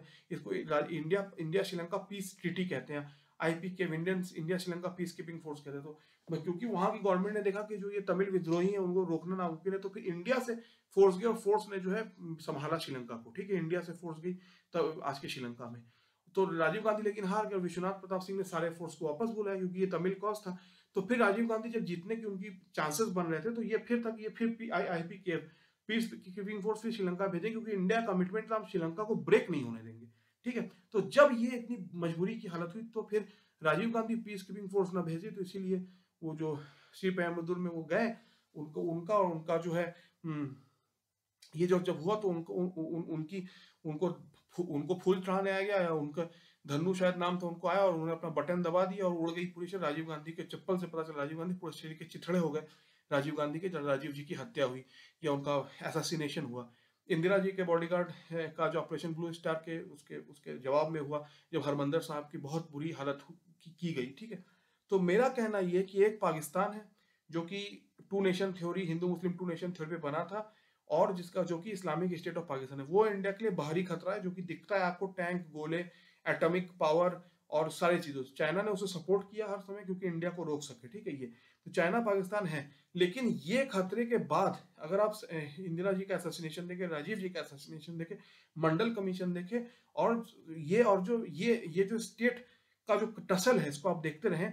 सिंपल और एग्जाम्पल दे दो, पाकिस्तान टूटा, बांग्लादेश और पाकिस्तान टूट गया, बलोचिस्तान में 50,000 लोग गायब है। क्यों है? क्योंकि इंडिया में तो अभी डेमोक्रेसी है, जब चुनी हुई सरकार है तो आपको लोगों की बात सुननी पड़ेगी। लेकिन पाकिस्तान में तो 70 साल में 35 साल आर्मी ने उसके जो नेता को गद्दे से फेंकवा के अपना राज किया, और जब नहीं था तब उसमें भुट्टो को फांसी दे दिया, या जब आर्मी ने कब्जा किया, या जो अब भी आर्मी का इतना बड़ा रोल है कि उसको चलाते हैं। तो इसीलिए वहां पर, और फिर बांग्लादेश का जब हुआ तो उन्होंने कहा कि उर्दू एंड इंग्लिश जो लैंग्वेज, तो बांग्लादेश का हुआ, फिर दो अलग हो गए, आपको देखा होगा। फिर बलूचिस्तान में 40,000 लोग गायब हैं। तो ये पाकिस्तान की हालत है। ठीक है, अब सिमिलर हालत इंडिया में भी ये प्रॉब्लम बहुत होने की संभावना है। जैसे मैंने आपको कहा, इंदिरा जी की गोली मार के हत्या हुई ऑपरेशन ब्लू स्टार के रिजल्ट में, राजीव जी की हत्या हुई IPKF के ना भेजे, इसलिए राजीव जी को उड़ा दिया गया। बहुत बुरी उनके साथ हादसा हुआ। ठीक है, फिर मंडल कमीशन जब आया, तब पूरे देश में आग लगी। 22 + 29 पर करके 49% तक रिजर्वेशन को बढ़ाया गया, जब सुप्रीम कोर्ट ने कहा कि अब 50% का बार होना चाहिए, 50% पे रुक जाना चाहिए, कि सुप्रीम कोर्ट को बीच में आना पड़ा। तो और फिर जब ये मंडल कमीशन 90s में हुआ, तो मंडल के ही प्रोडक्ट थे मुलायम सिंह यादव और लालू प्रसाद यादव। तो उन्होंने देखा कि हमारी कम्युनिटी का एक बहुत बड़ा पोर्शन है भारत के यूपी के हिंदू सोसाइटी में या हिंदुओं में हमारा नंबर बहुत बहुत ही सिग्निफिकेंट है, हिंदुओं में हमारा नंबर बहुत सिग्निफिकेंट है। तो फिर जब आडवाणी जी ने रथ यात्रा निकाली राम मंदिर के लिए, तो उन्होंने कार सेवकों पे गोली चलाई अयोध्या में। लालू प्रसाद ने आडवाणी जी को रोक दिया, तो इससे वो मुसलमानों के बीच बड़े हीरो बन गए। तो मुस्लिम और अपनी कम्युनिटी का वोट मिला के बार बार पावर में लगे। तो फिर मायावती जी ने दलित फैक्टर उठाया। जितना मेरी स्टडी है, 2007 में जब मायावती जीती इलेक्शन, चीफ मिनिस्टर बनी थी, तो यही हुआ था कि मुस्लिम वोट बहुत बहुत तेज स्विंग हो गए थे मायावती जी के खिलाफ, और दलित का उनका एक खाना था, और यादव वोट मुलायम सिंह का खाना था। तो 94 से 2017 तक करीब यही पूरे यूपी में चलता रहा, 30 कितने मेरे ख्याल से 20 से 22 साल तक। तो फिर जो डेवलपमेंट था, जहां बेंगलोर खड़ा है, जहां बॉम्बे मुंबई खड़ा है, जहां चंडीगढ़ कुछ हद तक खड़ा है, जहां गुड़गांव खड़ा है, जहां अहमदाबाद खड़ा है, वो ना हो क्या पूरी फोकस ग्रुपिंग में इस कम्युनिटी का हमको लेना है, इसको हमको खुश करना है, कहीं हमको ये कपड़ा पहनना है, कहीं हमको ये कपड़ा पहनना है, ये जो पूरा है इसका होने लगा। और डेवलपमेंट, गुड गवर्नेंस और और एटसेट्रा एटसेट्रा चीज का कोई स्थान ही नहीं बचा, सिर्फ और सिर्फ ग्रुपिंग एंड मैंने जैसे आपसे कहा कि आपके कॉन्स्टिट्यूशन में 10 या 11 कैंडिडेट हैं, आपको पता है खुरमी वोट का वेट ज्यादा है, तो अगर एक तरफा खुरमी वोट हमको मिल जाए तो हम जीत सकते हैं। और आपको पता है कि अगर मुस्लिम वोट को हम खुश कर सकते हैं, तो वो भी तो मिल के हमको अगर 20% वोट मिल जाए तो हम बहुत बहुत बड़ी जीत जीत सकते हैं, क्योंकि डिवाइडेड है, 10 खेपों में डिवाइडेड है। किसी को 8% मिल जाए, किसी को 9%, किसी को 11%, लेकिन आपको 20% मिल गया तो आप तो सर्वे सर्वा आप तो पूरी एरिया को स्वीप कर देंगे उस समय। 2 कैंडिडेट नहीं, कैंडिडेट तो 11 है, और हर कैंडिडेट की अपनी कम्युनिटी के सारे अपनी जात के साथ वोट है उसका। तो तो ये खतरा बहुत ज्यादा है भारत को अंदर से अंदर का होने का, जैसा कि यूएसएसआर सोवियत यूनियन का हुआ। इतनी बड़ी ताकत जिसने हिटलर को ठिकाने लगा दिया, जिसने अमेरिका को चैलेंज कर दिया, जिसने के पास सुपर डुपर वेपन थे, जो गया चंद्रमा तक गया, उसको वो भी टूट गया एक दिन 90s में, ठीक। और पाकिस्तान टूटा। तो ये चीजें बहुत हद तक हैं। और चाइना का आप देखिए, इंटरनल सिक्योरिटी का ज्यादा पैसा है और एक्सटर्नल सिक्योरिटी का कम पैसा है। इंटरनल सिक्योरिटी में ज्यादा है, एक्सटर्नल सिक्योरिटी मैंने जैसा आपको समझाया।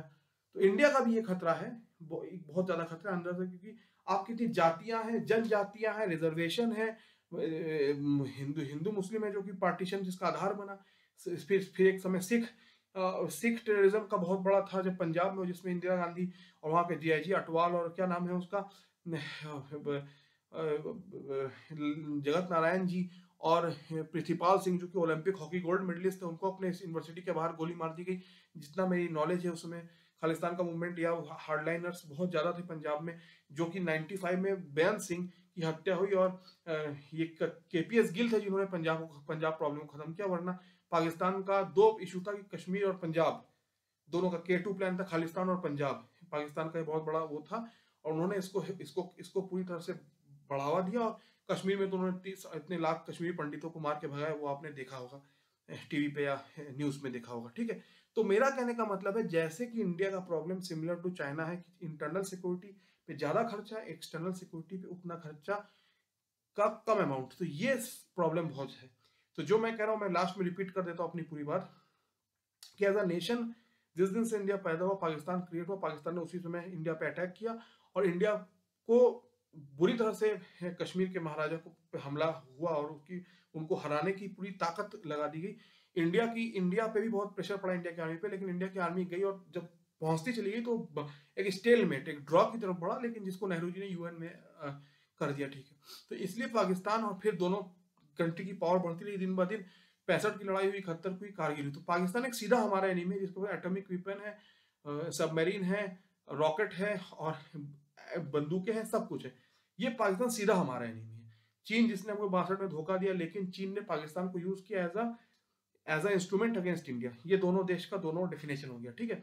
लेकिन उससे भी बड़ा प्रॉब्लम इंडिया में है, जो कि जिसका की शुरुआत अंग्रेजों ने की, जो कि स्टेट और लैंग्वेजेस का पहला, जैसे कि पंजाब में प्रॉब्लम क्रिएट हुई जब इंदिरा जी की हत्या, राजीव गांधी की तमिलनाडु में जब हत्या हुई, ये। और उसके बाद जो 72 में सर जॉन लिस्ले ने कास्टिज्म का वो क्रिएट किया, और जो है 1931 में जो सेंसस हुआ, उसमें ब्राह्मण राजपूत सबका नंबर अलग होता था, और जॉन रिस्ले ने कहा कि आप सबको अपना कास्ट अपने नाम के साथ लिखना पड़ेगा। तो ये जो था इसने, और फिर उन्होंने ही राउंड टेबल कॉन्फ्रेंस में भीमराव अम्बेडकर को अलग से बुलाया as the depressed class representative. Bhimrao Ambedkar को एज अ दलितों का रिप्रेजेंटेटिव उन्होंने बुलाया, जिसके बदले गांधी, जिसके रोकने के लिए गांधी जी ने पैक्ट साइन किया भीमराव अम्बेडकर के साथ। फिर सरदार पटेल ने जब कहा 1947 में कि ये जो आप पार्टीशन का कॉन्सेप्ट शुरू कर रहे हैं, सॉरी ये जो आप रिजर्वेशन शुरू कर रहे हैं, इट कैन बैकफायर, लेकिन फिर उनको देना पड़ा, पटेल जी के सामने झुकना, पटेल जी को उनको सामने झुकना पड़ा। फिर मंडल कमीशन हो, जिसको कि इंदिरा जी ने और राजीव जी ने रोक के रखा 89 तक, जो ऑन पेपर्स, फिर विश्वनाथ प्रताप सिंह के समय वो खुला और 49 पर रिजर्वेशन हुआ, जिससे कि कास्ट पॉलिटिक्स बहुत हद तक भारत में बढ़ी। और उसका सबसे बड़ा ग्राउंड था वो यूपी था। जैसे हमने आपको बताया कि मुलायम सिंह और लालू प्रसाद यादव मंडल कमीशन के ही प्रोडक्ट थे। उस समय ये भी नारा था कि मंडल और कमंडल, मंडल मतलब है जो मुलायम सिंह और लालू प्रसाद थे और इस टाइप के लोग, और कमंडल थी बीजेपी, जो कि राम मंदिर के मूवमेंट पे आ रही थी। और उनको लगा कि मेरी हमारी कास्ट की एक स्ट्रॉन्ग पॉपुलेशन है, और जब उन्होंने अडवाणी जी को रथ यात्रा को रोका और कार से होकर गोली चलाई, तो उन्हें लगा कि अब मुस्लिम वोट और हमारी कास्ट की जो मैथमेटिक्स है वो हमको अर्थ में ले जाएगी। तो 1994 से 2017 तक यही चलता रहा as a matter of voting in that state of UP which is my home state. तो इसीलिए तो मेरा फाइनल कहना है कि भारत शायद बाहर के खतरों से लड़ सकता है, एटॉमिक वेपन और एयरक्राफ्ट मिसाइल और सब लेके लड़ सकता है, लेकिन अंदर के खतरे भारत को बहुत नीचे ले जा सकते हैं, और यहाँ तक कि बहुत एक्सट्रीम डैमेज कर सकते हैं, जैसे कि यूएसएसआर को किया 1990s में। जैसे कि आपने देखा इतनी बड़ी ताकत थी जिसने जर्मनी को मतलब ठोक के रख दिया, उसने बुरी हालत कर दी, उसने अमेरिका को नाकोदम में चबवा दिए, लेकिन अपने अंदर से टूट गया और ताशकंद अलग हो गया, कजाकिस्तान अलग हो गया, यूएसएसआर इतने टुकड़े हो गए यूएसएसआर के, अभी भी बहुत बड़ा है लेकिन रशिया कहते हैं उसको, लेकिन वो सारे जो आप मैप देखिए फॉर्मर यूएसएसआर के और आज का जो रशिया है, तो ये जो टूटने का डर है, ये जो इंटरनल थ्रेट है भारत में, इतनी जातियां जनजातियां, इतने कास्ट में बताए, इतने जो है धर्म की पॉलिटिक्स, जो कि हिंदू मुसलमान की पॉलिटिक्स, पार्टीशन हुआ, फिर जब पंजाब में एक्सट्रीम आतंकवाद था, जब ऑपरेशन ब्लू स्टार हुआ, राजीव गांधी की जब हत्या हुई, तो इसके लिए जो है भारत इंटरनली टूटने का बहुत ज्यादा खतरा है बनस्पत की, as compare to external threat जो कि पाकिस्तान के रूप में है, और चाइना जिसको कि दूध पिलाता है, सांप को दूध पिलाना आप समझते हैं, सांप को दूध पिलाता है चाइना, कि इंडिया को रोक सके पाकिस्तान के पागलपन के द्वारा। तो ये है, तो यही मैं thank you for patient listening of my speech. तो मेरा लास्ट का यही कहना था कि एक एक्सटर्नल थ्रेट है पाकिस्तान जो है, जिसको रिप्रेजेंट करता है, जो कि बहुत हार्ड लाइन थ्रेट है, और एक इंटरनल थ्रेट है जो कि जातीय जनजातीय रिजर्वेशन और धर्म की पॉलिटिक्स और ये सब है, जो कि यूएसएसआर की तरह इंडिया को कहीं खंडित ना कर दे। ये बहुत बड़ा डर है हमारे थिंकिंग क्लास को। तो thank you for patient listening. I am Priyesh Ghosh and I hope that my whole lecture has been is being received by you. This is due to my study which I have done in my civil service after engineering which I did, and on the basis of which I make these notes in these classes. I hope that it will be very useful for all those students who are very interested about Indianity or Indianness or India and its societal values. Thank you.